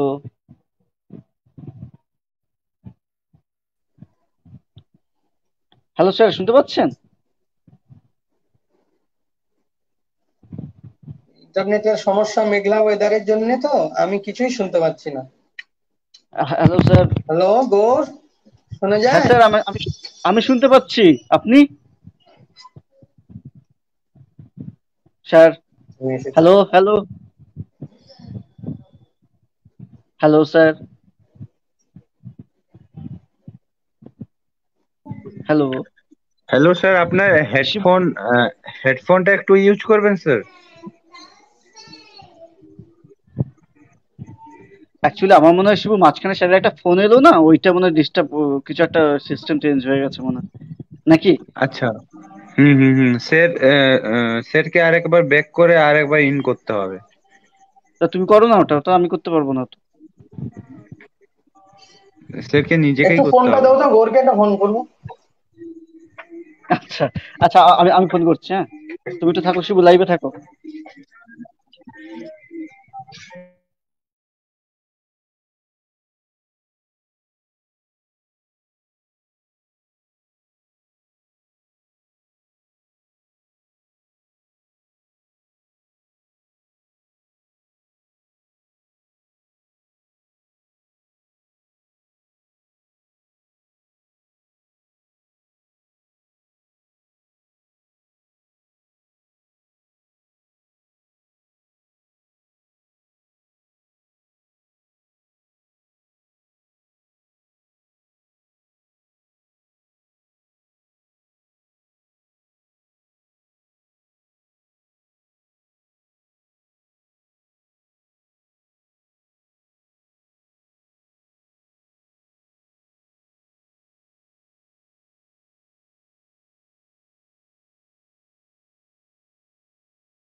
আপনাদের সকলের কাছে অনুরোধ, আপনাদের যদি কোনো জিজ্ঞাসা থাকে, আপনাদের যদি কোনো প্রশ্ন থাকে, অবশ্যই আপনারা সেগুলো করবেন এবং আমাদের আলোচনাকে আরো সমৃদ্ধি প্রদান করবেন। এরকম প্রযুক্তিগত সমস্যা আমাদের হাতে কিছুই নেই। আমরা চেষ্টা করি যতটা সম্ভব আমাদের সাধ্যমতো এই বিদগ্ধ মানুষদের বিভিন্ন বক্তৃতা আপনাদের সামনে প্রদান করার বা আপনাদের সামনে তাকে পৌঁছে দেওয়ার। কিন্তু এরকম এই প্রযুক্তিগত সমস্যাগুলো আমাদের এই প্রচেষ্টাকে, আমাদের এই সামান্য সদিচ্ছা তার পেছনে বাদশা দেয়। হ্যাঁ স্যার, চলে এসেছেন। আহা। বলতে ফোন একটা এসে গেল, আমাদের আলোচনায় ছন্দপতন ঘটালো। হ্যাঁ স্যার, এরকম স্যার হতেই পারে প্রযুক্তিগত বিষয়ে। ঠিকই, কিন্তু এত বাধা বিপত্তি সত্ত্বেও আমরা কিন্তু আমাদের লক্ষ্যে এগিয়ে চলেছি। এটাই আমি মনে করি যে যতই বাধা আসুক, প্রতিকূলতা আসুক, আমরা যদি নিজেদের লক্ষ্যে এগিয়ে যাওয়ার জন্য স্থির থাকি, তাহলে সেটা কেউ আটকাতে পারবে না। এবং ওইটাই আমি একদম। তোমাদেরকে আবার বলবো, ধন্যবাদ দেব, যে তোমরা এই করোনা পরিস্থিতিতে যখন সবাই গৃহবন্দী, তোমরা কিন্তু এই উদ্যোগটা নিয়ে যে সবার কাছে পৌঁছে গেছো। অন্তত মানে মানুষের জ্ঞান যেমন বাড়ছে, আ- আর সবচেয়ে বড় কথা, হতাশা মুক্ত হচ্ছে মানুষ। যে লোক স্কুলে, বা যে বাচ্চা স্কুলে যেতে না পারে তার দুঃখ, যে টিচার ক্লাসে যেতে না পারে তার দুঃখ কে বুঝবে? হ্যাঁ, খানিকটা ঘুচে ঘুচে যায় এর মাধ্যমে। এটার জন্য তোমাদের ভীষণ ধন্যবাদ জানাই, এবং সাফল্য কামনা করি, আরো ভালো হোক, সবাই মিলে আমরা এখানে যুক্ত হই। স্যার তো আমাদের গৌর, কাছে আমি আরেকটি যে প্রশ্ন। আমি যে উত্তর হ্যাঁ, করেছি সেটা আমি কি করতে পেরেছি? আমি প্রসঙ্গে ছিলাম? হ্যাঁ স্যার। হ্যাঁ স্যার, হ্যাঁ, অনেকটাই আমার ক্লিয়ার হ্যাঁ, হয়েছে স্যার। হ্যাঁ, হ্যাঁ। আমাদের পরবর্তী প্রশ্ন একটা প্রশ্ন করেছেন স্যার, যে রাধা মাধব হালদার, আমাদের এই গ্রুপের সহকর্মী, আমাদের তিনি প্রশ্ন করেছেন যে ধর্মীয় ভিত্তিতে জাতীয়তাবাদ গঠন করা, না ধর্মীয় বিদ্বেষ ভিত্তিতে জাতীয়তাবাদ গঠন করা সম্ভব? বাহ, বাহ। সত্যি আমায় মানে আমি মুগ্ধ হচ্ছি এক একটা প্রশ্ন, এবং এক একটা প্রশ্ন নিয়ে আলাদা আলাদা করে প্যারা করে এই আলোচনাটা কি সুন্দর একটা একটা রাইট আপ তৈরি হয়ে যাবে, একটা সুন্দর লেখা তৈরি হয়ে যাবে। হুম। তো এই ধর্মীয় বিদ্বেষে জাতীয়তাবাদ গঠনের প্রয়াস তো রাজনীতির কারবারিরা সব জায়গায় করেইছে। আমাদের পাশের যে রাষ্ট্র বাংলাদেশ, সেখানে যারা রাষ্ট্র গঠনের প্রয়াস করেছেন, সেখানে যে রাজনীতির ছোঁয়া বিভিন্ন ক্ষেত্রে আছে, সেটা তো এখনো দেখি। এই যে কি কুমিল্লায় কি হয়েছে, এটা হয়েছে সেটা হয়েছে, যেটা খারাপ হয়ে গেছে সেটাকে বেশি করে দেখানো, আর ভালো যেগুলো হচ্ছে সেটা তো দেখায়নি। তার মানে কি, মানুষে মানুষে এই ধরনের হিংসে ছড়িয়ে দিয়ে যারা এখান থেকে বেনিফিট নেওয়ার চেষ্টা করছে, তাদের অচিরেই চিহ্নিত করা উচিত এবং তাদের সরিয়ে দেওয়া উচিত, এবং আমরা সবাই মানবতার স্বার্থে, বৃহত্তর মানবতার স্বার্থে আমাদের এগিয়ে যাওয়া উচিত। এটাই আমার উত্তর হবে এখানে। এবং তারা সফল হবেও না। খানিকটা হয়তো তারা টিআরপি পাচ্ছে, ইন্ধন পাচ্ছে, লাভ হয় না, ওটাতে বড় কিছু হয় না। স্যার পরবর্তী প্রশ্নটি বলবো স্যার। হ্যাঁ, স্যার ধীতিমান মন্ডল মহাশয় প্রশ্ন করেছেন, as per as possible, is India following any nation, or is India cooperating any nation much more than other, or India is leading no allied movement philosophically? হ্যাঁ, ও প্রশ্নগুলো আমি বললাম না, এটা একটা অনন্য প্রশ্ন, এবং ইনারা যে রীতিমতো মানে বিভিন্ন ভাবে পড়াশোনার সঙ্গে একেবারে আষ্টে পৃষ্ঠে জড়িত, প্রশ্নগুলো থেকেই বোঝা যায়। ধন্যবাদ প্রশ্নটার জন্য। এই প্রশ্নের উত্তরে আমি এটাই বলবো, ভারতের যে জাতীয়তাবাদ বা জাতি গঠনের প্রক্রিয়া ইটসেলফ ইজ এ মডেল। এটাই একটা মডেল। এইভাবেই একটা সাস্টেইনেবল ডেমোক্রেসির মধ্যে, মানে চিরস্থায়ী বা দীর্ঘস্থায়ী গণতন্ত্রের আবেশে একটা জাতি যে গঠিত হয়ে এসছে বা গঠন, সমাজ তো পরিবর্তনশীল, জাতিগুলো পরিবর্তন হতেই থাকবে, তার মূল ধারাটা ধরে রেখেই হতে থাকবে। এটাই কিন্তু আমি এই প্রশ্নের উত্তরে বলতে পারি, যে এ এক মানে এক এক এক অনন্য ব্যাপার, যে ভারতের যে বৈশিষ্ট্যগুলো যা আছে ভারতে, সেটা ভারতেই আছে, বাইরে কোথাও নেই। অতএব এইটাই একটা মডেল অফ স্টাডি। এটাকে আমরা অন্যভাবে করলে আমরা ভুল করব, আমরা দ্বিধা বিভক্ত হয়ে যাব, বা অন্যের সঙ্গে তুলনা করে আমরা এটাই বুঝবো যে ভারতের জাতি গঠনের যে মডেলটা, এটা একটা অনন্য, অনন্য, দীর্ঘ, বহু পুরনো প্রাচীন একটা জিনিস। ঘাত প্রতিঘাত, উত্থান পতনের পথ বেয়ে বেয়ে সে তার নিজের রূপ নিয়েছে। এটাই তার উত্তর, মানে এই প্রশ্নের উত্তরে আমি বলতে পারি এই মুহূর্তে। স্যার আরো কয়েকটি জায়গা আমাদের জানার যেমন ছিল, যে মানে অতি সাম্প্রতিক বলা না, গ্লোবালাইজেশনের যে আপনি কথাটা বললেন, যে বসুধৈব কুটুম্বকম, এই ধারণা তো আমাদের ছিল আগে থেকে, কিন্তু তারও তো একটা ব্যাপ্তি, তারও একটা আহ, প্রকৃতির তারতম্য পরিলক্ষিত হয় গ্লোবালাইজেশনের হাত ধরে। যেমন বিগত শতকের শেষ দশকে আর কি, 90 দশক থেকে আমরা গ্লোবালাইজেশনের যে যুগটাকে আমরা প্রাধান্য দিচ্ছি বা তার ভিতরে বসবাস করছি, সেখানে একটা চ্যালেঞ্জ আমরা দেখতে পাচ্ছি। এই যে ভূখণ্ড কেন্দ্রিক সার্বভৌম জাতিরাষ্ট্রগুলি, তারা কিন্তু একটি নতুন দুনিয়ায় প্রবেশ করেছে, যে আলোচনা আপনি খুব সুন্দরভাবে আমাদের সামনে তুলেছেন এবং খুব সন্তর্পণে ছুঁয়ে গেছেন জায়গাটিকে। তো এই জায়গায় আমরা দেখতে পাচ্ছি এখানে কয়েকটি চেঞ্জ আসছে। যেমন আমি বলছি স্যার, এই জাতিরাষ্ট্রগুলি, মানে এখন আর জাতিরাষ্ট্রগুলি কিন্তু এরকম ভাবে এত ভূখণ্ড কেন্দ্রিক জাতিরাষ্ট্রের ধারণা আমাদের কাছে উঠে আসছে না। যেমন আমি বলছি যে কিছু অধিজাতীয়তাবাদী সংগঠন, সুপার ন্যাশনাল আর সুপ্রা ন্যাশনাল যে অর্গানাইজেশন, আমরা দেখতে পাচ্ছি তার তারতম্য বেড়েছে, তার প্রতিপত্তি বেড়েছে অনেক, যা অনেক সময় দেখছি জাতি রাষ্ট্রগুলোকে দমন করছে বা পরোক্ষভাবে অর্থনৈতিক ক্ষমতার দিক থেকে সেগুলোকে প্রভাবিত করছে এবং নিয়ন্ত্রণও করছে কিছু কিছু ক্ষেত্রে। এক নম্বর উদাহরণ। দ্বিতীয় ক্ষেত্রে আমরা যে উদাহরণগুলো দেখতে পাই, যে এই অর্গানাইজেশন গুলোর মধ্যেও কিন্তু একটা চারিত্রিক পরিবর্তন আসছে। যেমন স্যার আমি বলছি সার্কের যে কথা যদি আমি বলি, সার্ক কিন্তু ছিল একই অঞ্চলের ভিত্তিতে একই জায়গায় কয়েকটি রাষ্ট্রকে নিয়ে গঠিত একটি সংগঠন। সেক্ষেত্রেও কিছুটাই জাতীয়তাবাদের ভূখণ্ড কেন্দ্রিক একটি তত্ত্ব কিন্তু এখানেও দেওয়া যেতে পারে। কিন্তু অতি সাম্প্রতিক সময়ে আমরা যেটা দেখতে পাই যে, আপনি ধরুন ব্রিক্স, ব্রিক্স এর যদি কথা বলুন, তাহলে ব্রিক্স কিন্তু এই পাশাপাশি কোনো রাষ্ট্র নয়। বিভিন্ন ব্রাজিল বলুন, ইন্ডিয়া বলুন, চায়না বলুন, রাশিয়া বলুন বা সাউথ আফ্রিকা, এরা বিভিন্ন, এমনকি অন্যান্য গোলার্ধের বা অন্যান্য মহাদেশেরও রাষ্ট্রগুলো একসাথে যোগ হচ্ছে।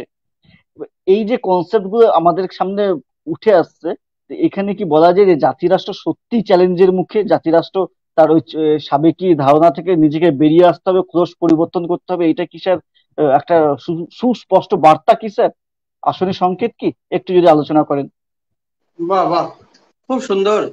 আমি মানে অভিভূত যে গৌর, তুমি কি প্রশ্ন আমার সামনে তুলেছো। হুম। এখন প্রথম যে তোমার প্রশ্নের উত্তরে প্রথম দিকটা আমি বলবো যে বহুজাতিক সংস্থাগুলো যেভাবে সমগ্র বিশ্ব অর্থনীতিকে আষ্টে পৃষ্ঠে বেঁধে নিজের মতো করে চালাচ্ছে বা নিয়ন্ত্রিত করছে, সেটা আমাদের চিন্তার বিষয়। এবং এই নিয়ে ক্রিটিক্যাল থিওরি, কনস্পিরেসি থিওরি উঠে এসছে। কনস্পিরেসি থিওরির মূল বক্তব্যই তুমি তোমার প্রশ্নে উঠিয়ে এনেছো। তা আমাদের এখানে কনস্পিরেসি থিওরিটাকে একটু দেখতে হবে যে কিভাবে অর্থনীতি সমগ্র পৃথিবীকে চালিয়ে নিয়ে যাচ্ছে, এবং অর্থনীতির যারা মূল কাণ্ডারি, এই অর্থনৈতিক প্রতিষ্ঠানগুলোর যারা মূল কাণ্ডারি, তাদের একচ্ছত্র আধিপত্য বিভিন্ন ক্ষেত্রে কায়েম করার জন্য যেভাবে সমগ্র বিশ্ব মানবতাকে চালিয়ে নিয়ে যাচ্ছে, সেটা তো আমাদের চিন্তারই বিষয়। কিন্তু এর প্রতিকার কি সেটা আমি বলতে পারি সেই পুরনো কথাগুলো, যেখানে আমাদেরকে কিন্তু চিন্তা করতে হবে যে আমরা কিন্তু এই পৃথিবীতে অতিথি। আজ আমার কিছু না থাকলে বা কোনো কিছু অপ্রাপ্তি হলে সেটা নিয়ে যেন আমি দুঃখ করতে না বসি, যে আজকে আমি একটা আইফোন নেই, আমি তাহলে কি হলো, একটু পিছিয়ে গেলাম। আমার যেন এই ধরনের materialistic craving for some materialistic gain, কোনো কিছু একটা পার্থিব বা বস্তুগত না পেলে যায় আমার জীবন শূন্য হয়ে যাবে, এটা কিন্তু নয়। এটা ভারতের আদর্শ নয়, এটা এই জাতির আদর্শ নয়। এই জন্যই এই জাতি টিকে আছে। হুম। এটা আবার সেই মহাভারতের জায়গায় ফিরে যায়। বলেছে, জিজ্ঞেস করেছে ধর্মরাজ বক যুধিষ্ঠিরকে যে পৃথিবীতে সবচেয়ে সুখী কে? তো সেই প্রশ্নের উত্তরে তিনি বলছেন, যুধিষ্ঠির, ধর্মরাজ, যে যে ব্যক্তি নিজের শ্রমের দ্বারা অর্থ উপার্জন করে সাকান্ন খেয়ে সুখে নিদ্রা যায় সেই সুখী, অন্যরা সুখী নয়। আর এটা কত প্রাসঙ্গিক বলতো এই মুহূর্তে। সেই জন্যই বলবো যে বহুজাতিক কোম্পানিগুলো অর্থনৈতিকভাবে সমগ্র পৃথিবীকে যেভাবেই আষ্টে পৃষ্ঠে বেঁধে রাখুক না কেন, ভারতবর্ষ তার নিজের ঐতিহ্য, নিজের গরিমা এবং নিজের যা কিছু তার মানুষগুলোকে দিয়েছে, সেটাকে যদি সে জীবন যাপনের প্রত্যেকটা মুহূর্তে অনুসরণ করে, তাহলে সে ভালো থাকবে। অনেক কম সে নির্ভরশীল হবে, এটা আমি বলতে পারি। আর দ্বিতীয়, আমার কাছে, হ্যাঁ স্যার বলুন। যে নানান রকমের যে নতুন নতুন অর্থনীতিকে সামনে রেখে যে অর্গানাইজেশন গুলো বা আন্তর্জাতিক বা আঞ্চলিক সংগঠনগুলো গড়ে উঠছে, এই সংগঠনগুলো গড়ে ওঠা স্বাভাবিক। কারণ ক্ষমতার যে অলিন্দ সেটা পরিবর্তিত হয়ে আসছে, সেটা পাশ্চাত্য থেকে প্রাচ্যের দিকে আসছে। এটা কিন্তু আমার কথা নয়, এটা যারা অল্টারনেটিভ ওয়ার্ল্ড অর্ডারের থিওরি সামনে এনেছেন তাদের কথা। তো এটা সত্যিই স্বাভাবিক। আমরা তো দেখছি চীনকে কিভাবে ভয় পেতে শুরু করেছে পাশ্চাত্য দুনিয়া, ভারতবর্ষের উঠে আসাকে তারা কি চোখে দেখছে সেটা তো আমরা সবাই বুঝতে পারছি। তো সেই জন্যই বলবো যে আমাদের এখন এই বিষয়টাকে আরো সুনিপুণ ভাবে পর্যবেক্ষণ করা এবং তারপরে সিদ্ধান্তে পৌঁছাতে পারবো। স্যার আমার কাছে এই প্রশ্নটা একটু ক্লিয়ার হলো না, আপনি যদি একটু সুস্পষ্ট করে একটু ইয়ে করেন যে তাহলে হ্যাঁ, কি মানে ভারতের উচিত কি এই এই সংগঠনে যোগ না করা উচিত? এইটা কি আপনার সুস্পষ্ট বার্তা? না না না না, ভারতবর্ষের এটা কিছু করার নেই, এটা তো জাতীয় স্বার্থ। ভারতবর্ষকে এই ধরনের সেটাই। সংগঠনগুলোর মধ্যে যুক্ত থেকে নেতৃত্ব দেওয়া উচিত, এবং নেতৃত্ব দেওয়ার চেষ্টা ভারতবর্ষ মানে ভারতবর্ষের কর্ণধার যিনি তিনি করছেন এটা আমার মনে হয়েছে। হ্যাঁ, কিন্তু সেক্ষেত্রে কিছু মনে হয় যে তাড়াহুড়ো বা হঠকারিতা রয়েছে, আরেকটু সময় নিয়ে করা উচিত। কারণ মানে আমার মনে হয় আন্তর্জাতিক সম্পর্ক চর্চা করে আমি যেটুকু বুঝেছি, এখানে খানিকটা বাণিজ্যিক স্বার্থ একেবারে জড়িয়ে রয়েছে, যেটা সাধারণ মানুষের স্বার্থের বাইরেই বলতে পারি। হ্যাঁ, মানে ওয়েলফেয়ার স্টেটের থেকেও মনে হয় ইকোনমিক স্টেটের ইয়েটা মুখটা বেশি ভেসে উঠছে। সে অর্থনৈতিক ভাবে যে করেই হোক অনেক বেশি স্বার্থ চরিতার্থ করতে চায়, এবং খানিকটা ওয়েলফেয়ার স্কিম গুলোকে সে বাদ দিতে চায়, এটাই আমার মনে হয়েছে। তো সেই ক্ষেত্রে আম, যে রাষ্ট্রের কর্ণধার যারা যারা পলিসি মেকিং করেন, মানে নীতি নির্ধারণ করেন, তাদের উচিত সেটাকে বদলে দেওয়া। মানে মানুষকে সাথে করে নিয়ে, মানে ইনক্লুসিভ পলিটিক্স না করলে এটা কিন্তু দীর্ঘস্থায়ী উন্নয়ন আনবে না বা দীর্ঘস্থায়ী সাফল্য আনবে না বলে আমার ধারণা।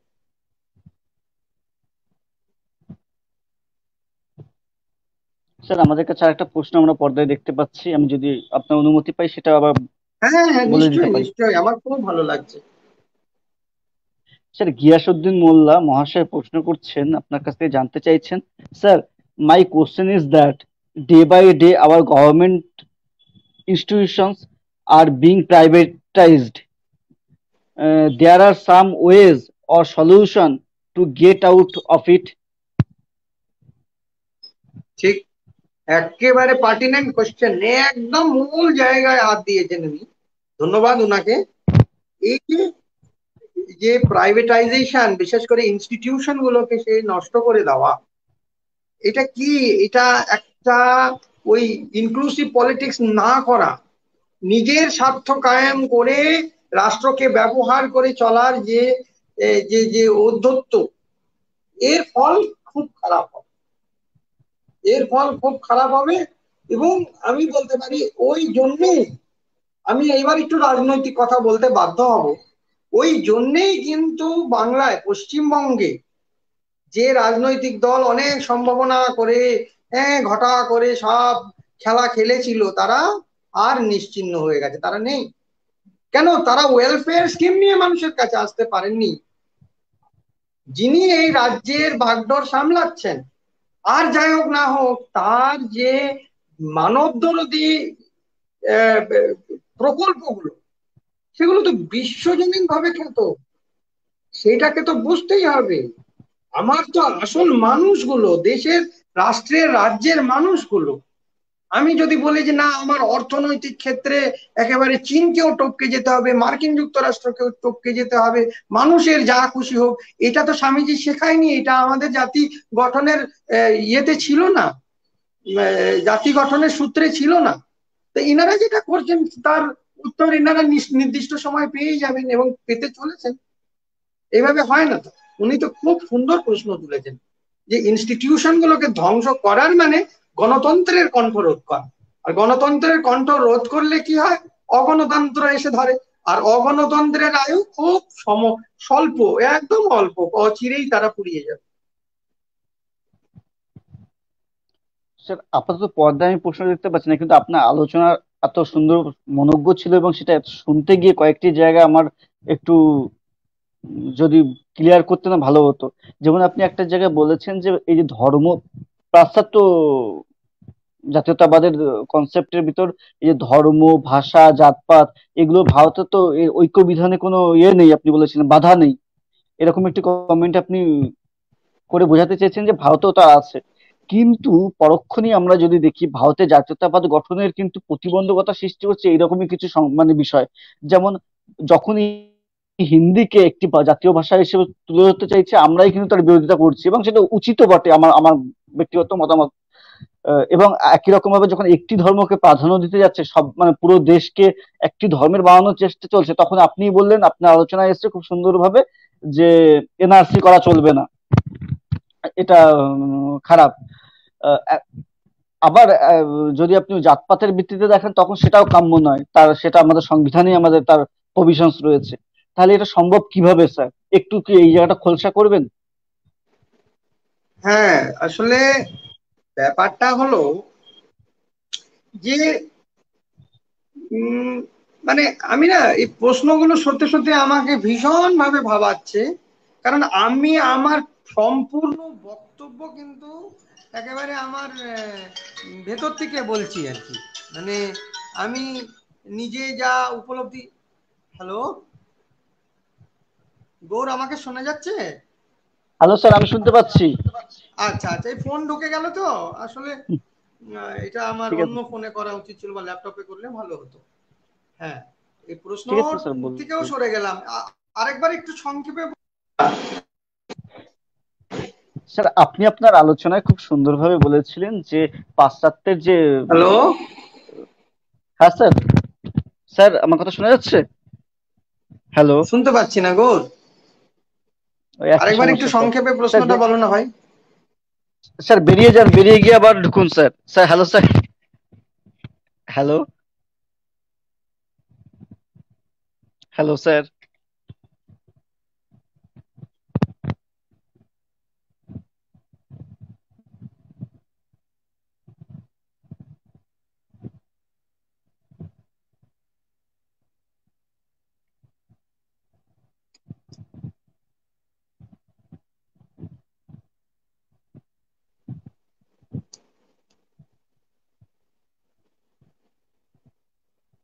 হ্যালো স্যার, শুনতে পাচ্ছেন?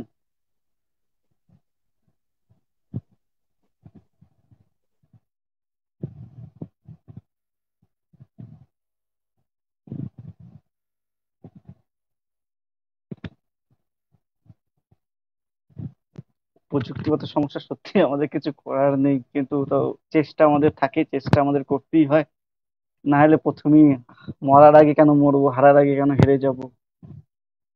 তবু আপনারা সাথে থাকুন, এটাই মানে কামনা, এটাই আমাদের আপনাদের কাছে আহ্বান।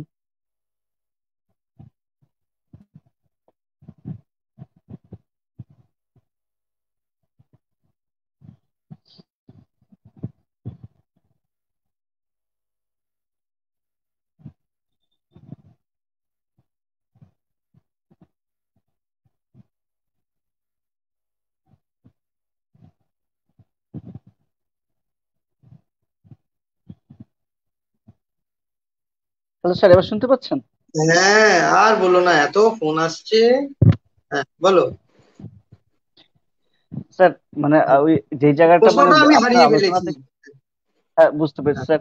আপনার আলোচনায় যেই জায়গাটা থেকে আপনি বলছিলেন যে পাশ্চাত্যের যে জাতীয়তাবাদ বা ন্যাশনালিজম, সেখানে কিন্তু আহ, যে একই হতো মানে একই ভাষার ভিত্তিতে বা জাতির ভিত্তিতে বা ধর্মের ভিত্তিতে যে একটা একাত্মীকরণ, তার কিন্তু ভারতে অভাব নেই, আপনি এই কথাটা বলেছিলেন আপনার কমেন্টে। আমি সেই জায়গাটা একটু আপনার কাছ থেকে ক্লিয়ার করতে চাই, যে ধরুন ভারতের জাতীয়তাবাদের যে প্রতিবন্ধকতা যদি আমি আলোচনা করতে যাই, সেইখানে তো একই আলোচনা আমরা পাই স্যার, যে এত ভাষা তার ভিতর যদি যখনই বিশেষ করে একটি ভাষা, আমি যদি নাম ধরেই বলি, হিন্দি ভাষাকে যখন গুরুত্ব দিতে চাই, আমরা যারা অন্য ভাষায় কথা বলি তারা কিন্তু রিড়ি করে উঠি যে এটা কাম্য নয়, এবং সত্যি বলতে কাম্য নয়, এটা আমি নিজে থেকেও বিশ্বাস করি। একই রকম ভাবে ধর্মের বিষয়টি তো আপনি আপনার আলোচনাতেই নিয়ে এসেছেন, এনআরসি নামক বিষয়টির কথা উল্লেখ করেছেন। জাতপাতে তো আমাদের সংবিধানই তার বিরুদ্ধে আছে, যে কোনো জাতপাত, সবাইকে সমান সুযোগ দিতে হবে। বা বৈষম্য করলে চলবে না, এটসেট্রা। তো এইটা কিভাবে সম্ভব? আপনি আপনার আলোচনা যেটা বলেছেন সেটা কিভাবে, এর মানে প্রকৃত অর্থটা কি ছিল স্যার, একটু যদি এই যে ধরিয়ে দেন। তুমি তোমার প্রশ্নেরই উত্তরটা দিয়েছো জানো, তুমি বলছিলে যে সংবিধান, যদি আমরা সত্যি রুল অফ ল, আইনের অনুশাসন তত্ত্বটাকে অন্তর থেকে মেনে চলি, আমরা মানি বটে, আমরা মানি বলেই কিন্তু এই গণতান্ত্রিক ব্যবস্থা, এই রাষ্ট্র ব্যবস্থা, এই সামাজিক কাঠামো সব এত সুন্দর সুচারু রূপে চলছে। হুম। তো এই তুমি যদি সংবিধানের কথাই বলো, সংবিধানে তো কোথাও লেখা নেই যে হিন্দিকেই রাষ্ট্রভাষা করতে হবে, অন্য ভাষার প্রাধান্য থাকবে না, বরং অন্য ভাষার প্রাধান্য দিয়ে সব ভাষাকেই সমমর্যাদা দিয়েছে, যেভাবে সব ধর্মকে দিয়েছে। হ্যাঁ, নতুন করে এবিডাইসির বিষয়টা এখানে তুলে আনবো না। হ্যাঁ, সব ধর্মের পৃষ্ঠপোষকতায় রাষ্ট্র করছে। রাষ্ট্র কোনো ধর্মকেই পালন করব না, বা ধর্ম বলে কিছু সে মেনে নেবে না, এ কথা রাষ্ট্র কোথাও বলেনি। তো এই যে সাংবিধানিক আদর্শ, এটাই আমাদের বলতে পারি যে মূল মন্ত্র, যেটা আমাদেরকে এখনো এক জায়গায় বেঁধে রেখেছে। এই যে জুডিশিয়ারি, ন্যায় বিচার, হ্যাঁ, এই জায়গাটা এখনো পর্যন্ত খুব বেশি কলুষিত করতে পারেনি। হয়তো কিছু কিছু না ক্ষেত্রে আমাদের মনোপুত হয় না রায়গুলো, জানি না কেন, এটা নিয়ে আমি বলবো না। জুডিশিয়াল ব্যাপারে আহ, বলার মতো ধৃষ্টতা আমার নেই। আমি মহামান্য সেই মানে বিচার বিভাগের প্রতি ভীষণ ভাবে শ্রদ্ধাশীল। আমি এটাই বলবো যে বিচার বিভাগ কিন্তু আমাদেরকে কি বলবো, রক্ষা কবচ হিসাবে রক্ষা করে চলেছে প্রকৃতার্থেই। আর গণমাধ্যম, যাকে আমরা মোটেই ভুললে চলবে না, তারা কিন্তু যে কোনো বিষয় নির্ভীকভাবে মানুষের সামনে তুলে আনছে। গণমাধ্যম এত বেশি সক্রিয় এই সামাজিক এই যে যোগাযোগ, এই যে আমাদের সোশ্যাল নেটওয়ার্কিং ইংরেজিতে যেগুলো বলছি, সেগুলো যেভাবে সক্রিয়, তো সেক্ষেত্রে গণতন্ত্র এবং এবং বহুজাতিক যে বহুজাতির মধ্যে যে এক জাতির আত্মপ্রকাশ, বা বহুধা বিভক্ত, মানে স্বামীজির কথা আবার আসে, জানো তো, আমি বারবার স্বামীজির কথাই বলবো। তিনি বলেছিলেন sects must be there, there must be number of sects, থাকতেই হবে, নাহলে ওই সুন্দর মিউজিকটা বাজবে না। কিন্তু there should not be any sectionalism. হ্যাঁ, তো এইগুলো আমাদের জীবনের মূল সূত্র। যিনি সারা ভারত পদব্রজে ভ্রমণ করে তার মূল কথাগুলো আমাদের দিয়ে গেছেন, সেগুলোই মানে একেবারে চিরাচরিত সত্য, এর বাইরে কিছু তো আমি বুঝতে পারি না। স্যার, আরেকটি প্রশ্ন আমাদের সামনে এসেছে, আমরা এটাই শেষ প্রশ্ন নিয়ে আজকে আলোচনা শেষ করতে চাই স্যার। ঠিক ঠিক, এই আলোচনা তো স্যার একজন অফুরন্ত। লিখে, স্যার সেই জন্যই আমরা আর মানুষের প্রশ্ন নিতে পারবো না। উম, শেষ প্রশ্নটা এটাই বলছে যে তন্ময় হালদার মহাশয় প্রশ্ন করছেন যে খুব ভালো লাগছে স্যার আপনার আলোচনা, দেশ প্রেমের সঙ্গে জাতীয়তাবাদ পারস্পরিক সম্পর্ক কতটা যুক্তিযুক্ত। আর এই দ্বিতীয় পার্টে একটি প্রশ্ন করছে, ধর্মীয় ভিত্তিতে জাতি গঠন বিশেষ করে দ্বিতীয় বিশ্বযুদ্ধের সময় তৎকালীন সময়ে কতটা যুক্তিযুক্ত ছিল। ঠিক ঠিক। স্যার তাহলে আগে দেশপ্রেমের বিষয়টা বলে দিই। হ্যাঁ, হ্যাঁ যে স্যার। দেশপ্রেম, ওই যে বললাম বেনেডিক্ট অ্যান্ডারসনের কথা বললাম না, এটা একটা আইডিওলজিক্যাল কনস্ট্রাক্ট। এটা একটা পুরোপুরি মনস্তাত্ত্বিক ব্যাপার। একটা ভূখণ্ডকে আমি যদি মানে ভারত মাতা এই চিন্তা করে নিয়ে আমি ইয়ে করি, মানে আমার নিজের মধ্যে সেইভাবে বিষয়টাকে ইনকালকেট করি, তাহলে সেটা তো আমার ব্যাপার। কিন্তু আমি তো শুধু ভারত মাতাকে নিয়ে চিন্তিত না, আমি তো অনন্ত ব্রহ্মকে নিয়ে চিন্তিত। এইটাই আমাদের জাতি গঠনের মূল সূত্র। ভারত মাতা তো তার মানে একটা পার্ট বা একটা অংশ বটে, সমগ্র বিশ্ব নয়, ব্রহ্ম, সমগ্র মানে ব্রহ্মাণ্ডকে আমার মানে কি বলবো জানার ব্যাপার। আমি কোথায় সেখানে আছি, সেই সমগ্র বিশালতার মধ্যে কোথায় আমি আছি, এইটাই কিন্তু আমাদের জাতীয় জনশক্তি বা আমাদের জাতীয়তা গঠনের আর কি, জাতি গঠনের অন্তরালে রয়েছে। হ্যাঁ, আত্মা ব্রহ্মের যোগাযোগ, এই যে বড় যে দর্শন, সেগুলোই আবার আমি মনে করাবো যে এইগুলো আমাদের কিন্তু এই এই আলোচনার বা এই পড়াশোনার মূল জায়গা। আমরা এর বাইরে গেলে আমরা খুব ক্ষুদ্র বা সীমিত জ্ঞান অর্জন করব, আমাদের বৃহত্তর জ্ঞান অর্জন করতে হবে। আর দ্বিতীয় প্রশ্ন, দ্বিতীয় জায়গাটা যেটা ছিল যে দ্বিতীয় বিশ্বযুদ্ধের সময় ধর্মের ভিত্তিতে যে জাতি গঠন ইত্যাদি ইত্যাদি, আসলে কি একটা কথা আছে আমরা ক্লাসে টিচারদের মুখে প্রায় শুনেছি, আমার এখন সেই কথাটা মনে এসে গেল, there is no law in love and war. হ্যাঁ, তো সেক্ষেত্রে কোনো লই কাজ করে না, ললেসনেস হলেই কিন্তু ওয়ার আসে। হ্যাঁ, আবার ওয়ারের পরে ট্রিটি আসে, সন্ধি চুক্তি ইত্যাদি হয়, শান্তি বিরাজ করে। তো এইগুলোর যুক্তিযুক্ত মানে কি বহু আহ, আহ, বিষয় আছে যেগুলো একটার পর একটা হতে হতে হতে হতে নানা ক্ষোভ পুঞ্জীভূত হয়ে তার একটা বহিঃপ্রকাশ হতে পারে এই ধর্মকে কেন্দ্র করে। কিছু একটা তো অজুহাত লাগবে না যেটাকে কেন্দ্র করে বেশ লড়াই বা যুদ্ধ বাঁধানো যাবে। আবার যখন দেখবে যে সমগ্র মানবতার উপরে যেটা বিভীষিকা নেমে এলো, তখন তারা অবদমিত হয়ে গিয়ে আবার শান্তি চুক্তি করবে। এটা তো কাম্য নয়। মানুষ তো ওই আসল জায়গা থেকে যখন সরে যাবে, যে সে এই পৃথিবীতে অতিথি, সময় হলে তাকে চলে যেতে হবে, এই আসল জায়গা থেকে যখন সে সরে যাবে, তখনই সে সেটা করবে এবং অন্য কেউ এর মধ্যে জড়াবে। স্যার, বলেছিলাম শেষ প্রশ্ন, কিন্তু আমি না করে পারছি না স্যার। মানে যেহেতু শেষ প্রশ্নটা আপনি উত্তরটা তন্ময় হালদার মহাশয়ের প্রশ্নটার উত্তরটা এমন ভাবে দিলেন স্যার। আপনি বললেন যে ভারত মাতার একটি কনসেপ্টের কথা আপনি তুলে ধরলেন, বহু বিতর্কিত একটি কনসেপ্ট যদি আমার মতে। কেন বিতর্কিত? আপনি আপনার আলোচনায় প্রথমেই বললেন যে এই বৈচিত্র্যের মধ্যে ঐক্য, এই জাতি, এই এই ভারত, এটি সবার জন্য, এটি মিলন ক্ষেত্র একটি। এখানে যেমন হিন্দুর বসবাসের স্থান আছে, তেমনি একই রকম ভাবে মুসলমান বা অন্যান্য ধর্মের আপনি ঈদের কথা বলেছিলেন, গির্জায় যাওয়ার কথা বলেছিলেন, নামাজ পড়ার কথা বলে, এটসেট্রা। আপনি এরকম সবার জন্য এটা বোঝাতে চেয়েছেন। কিন্তু এইখানেই যখন আপনি বলছেন যে ভারত মাতার কনসেপ্ট, তো এই ভারত মাতার ভিতরে ওই আমার ইসলাম ধর্মাবলম্বী ভাইটির অবস্থানটা কোথায় স্যার? একটু খুব সংক্ষেপে এই কথাটা কি উত্তর দেবেন স্যার? হ্যাঁ, ওইটা ওরই ভারত মাতা, তোমার আমার কিছু নয়, তারা আছে বলে আমরা আছি। যখন বর্ডারে দাঁড়িয়ে কোনো অপশক্তির বিরুদ্ধে কে লড়াই করছে, তখন দেখে না যেটা কে লড়াই করছে, ভারত মাতার কোনো এক সন্তান ওই টেরিটারিটাকে ধরে রেখেছে।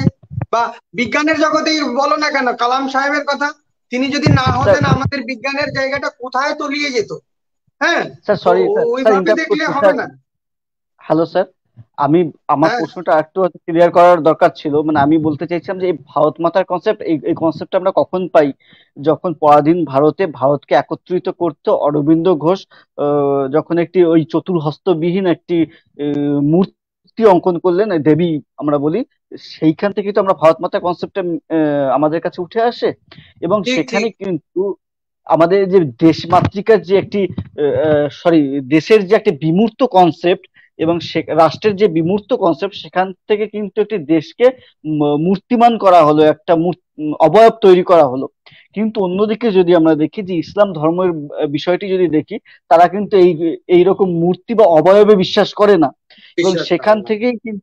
সেইখান থেকে কিন্তু জাতীয় আন্দোলন বা জাতীয় স্বাধীনতা আন্দোলনে কিন্তু একটি চির ধরেছিল, যা আমাদের কাছে খুব প্রসিদ্ধ, বা আমাদের কাছে একটি অনেকের কাছেই কলঙ্কজনক বলে মনে করেন।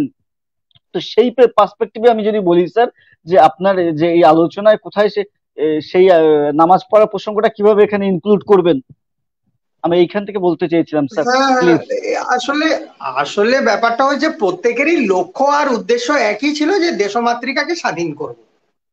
হ্যাঁ, এখন যে যার মতো করে করেছে, এখানে কিন্তু কারোর প্রতি কারোর কোনো বিরাগ বা বা ইয়ে নয়, বিদ্বেষ নেই। প্রত্যেকেই যে যার লক্ষ্য অর্জন করে নিয়েছে এবং সেই কালিমা লিপ্ত জায়গাগুলোকে প্রত্যেকেই মুছে ফেলেছে, কারণ প্রত্যেকেই একটা স্বাধীন সার্বভৌম রাষ্ট্রে বাস করছে, নিজের মতো করে স্বাধীনভাবে রয়েছেন। এইটাই আমি বলতে পারি যে পুরোনো ক্ষতগুলোতে প্রলেপ লাগানো হয়েছে বা হয়ে গেছে।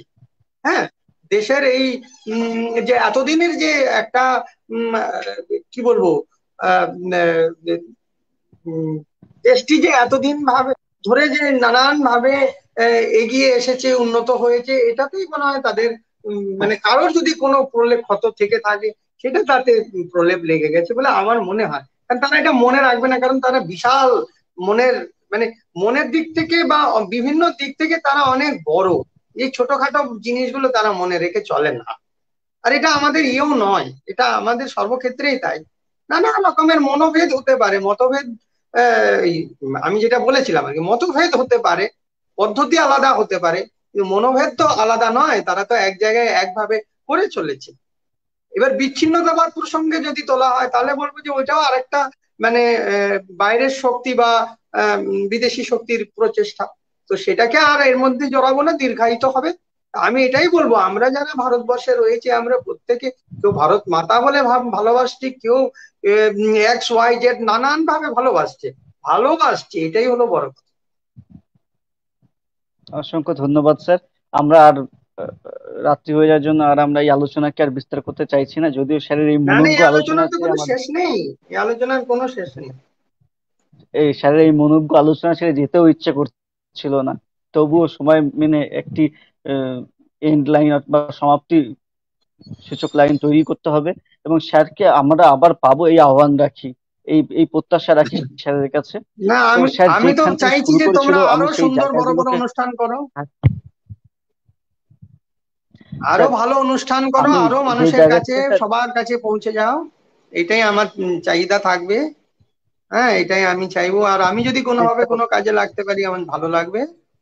সবাইকে ধন্যবাদ, ভালো থাকো, আনন্দে অবশ্যই। থাকো। হ্যাঁ, হ্যাঁ, হ্যাঁ, ঠিক আছে, অবশ্যই স্যার, নমস্কার। স্যারের মতো হ্যাঁ, বিদগ্ধ, স্যারের মতো বিদগ্ধ মানুষদের সাথে নিয়ে, স্যারের মতো মানুষদের আশীর্বাদ নিয়ে এই পথ যেন আমাদের আরো সুন্দর হয়, আরো আহ, সুবল হয়। না, অ্যাকচুয়ালি স্যার যে যেরকম আগামী ভাবে শুরু প্রজন্ম তো করেছিলেন, তোমাদের, আমাদের তো দিন ফুরোচ্ছে আস্তে আস্তে, তোমরাই তো এই দেশটাকে আরো উন্নতির শিখরে নিয়ে যাবে। সেই মানে ঠাকুর মা স্বামীজি সকলেই, যত মনীষী আছেন আমাদের, সকলেই যেন আশীর্বাদ করেন, যেন আমরা সেইভাবে সেই তাদের মানে সেই জ্যোতিষ্কদেরকে অনুসরণ করে আরো এগিয়ে যেতে পারি, এই আমাদের অভিপ্রায় থাকলো। স্যারেদের শিক্ষাগুলি এরকম, স্যারেদের বার্তা এরকম সর্বজনীন, সাবলীল এবং চিরন্তন।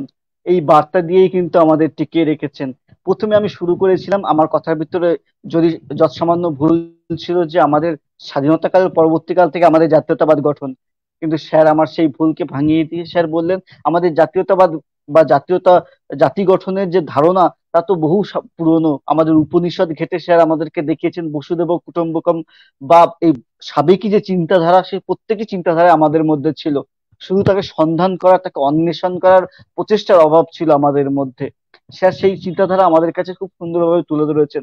বহু বিতর্ক এসছে, বিতর্ক আসবেই, কারণ একটা পুরোনো মডেলকে যদি আমি আধুনিক মডেলের সাথে খাপ খাওয়াতে যাই, সেখানে খুব সাবলীল ভাবে বিষয়টি হবে না।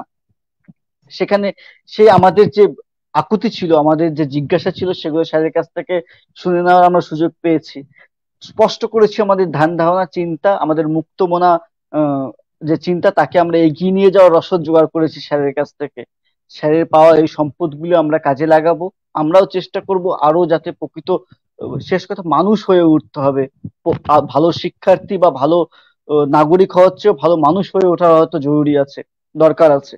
তো সেই প্রয়াস বা সেই চেষ্টার মধ্যে থেকে আমরা এগিয়ে যাব এইরকম যত শত বাধা বিপত্তি আসুক না কেন, একে অন্যের কাঁধে দিয়ে কাঁধ, একে অন্যের হাতে হাত রেখে লড়াই করার চেষ্টা আমাদের চালিয়ে যেতে হবে, এবং এই কঠিন সময়গুলোকে জিততে হবে, এই কঠিন সময়গুলোকে পেরিয়ে নতুন ভোরের স্বপ্ন দেখাতে হবে, এবং সেই পথে অবিচল থাকতে হবে। এটাই হচ্ছে আমাদের বার্তা। স্যারের মতো মানুষ, স্যার বলেছেন বারবার, আমাদের সাথে থাকবেন, এবং আমরা এই প্রচেষ্টাকে আপনাদেরও সকলের আহ্বান জানাই, যাতে আপনারাও আমাদের সাথে আসুন, এসে একটা নতুন দিকের সন্ধান করি আমরা। চলুন আজকের মতো শুভরাত্রি জানিয়ে আজকের মতো বিদায় নিচ্ছি। আবার হয়তো দেখা হবে এরকম একটি সন্ধ্যায়, আবার একটি নতুন একটি বিষয়, একটি নতুন কোন অতিথির সাথে। আজকের মতো শুভরাত্রি, এবং সকলকে আরো একবার আহ, শুভ বিজয় জানিয়ে আজকে বিদায় নিচ্ছি। শুভরাত্রি স্যার। ঠিক ঠিক, ভালো থাকো, আনন্দে থাকো, জয় মা, ভালো থাকো।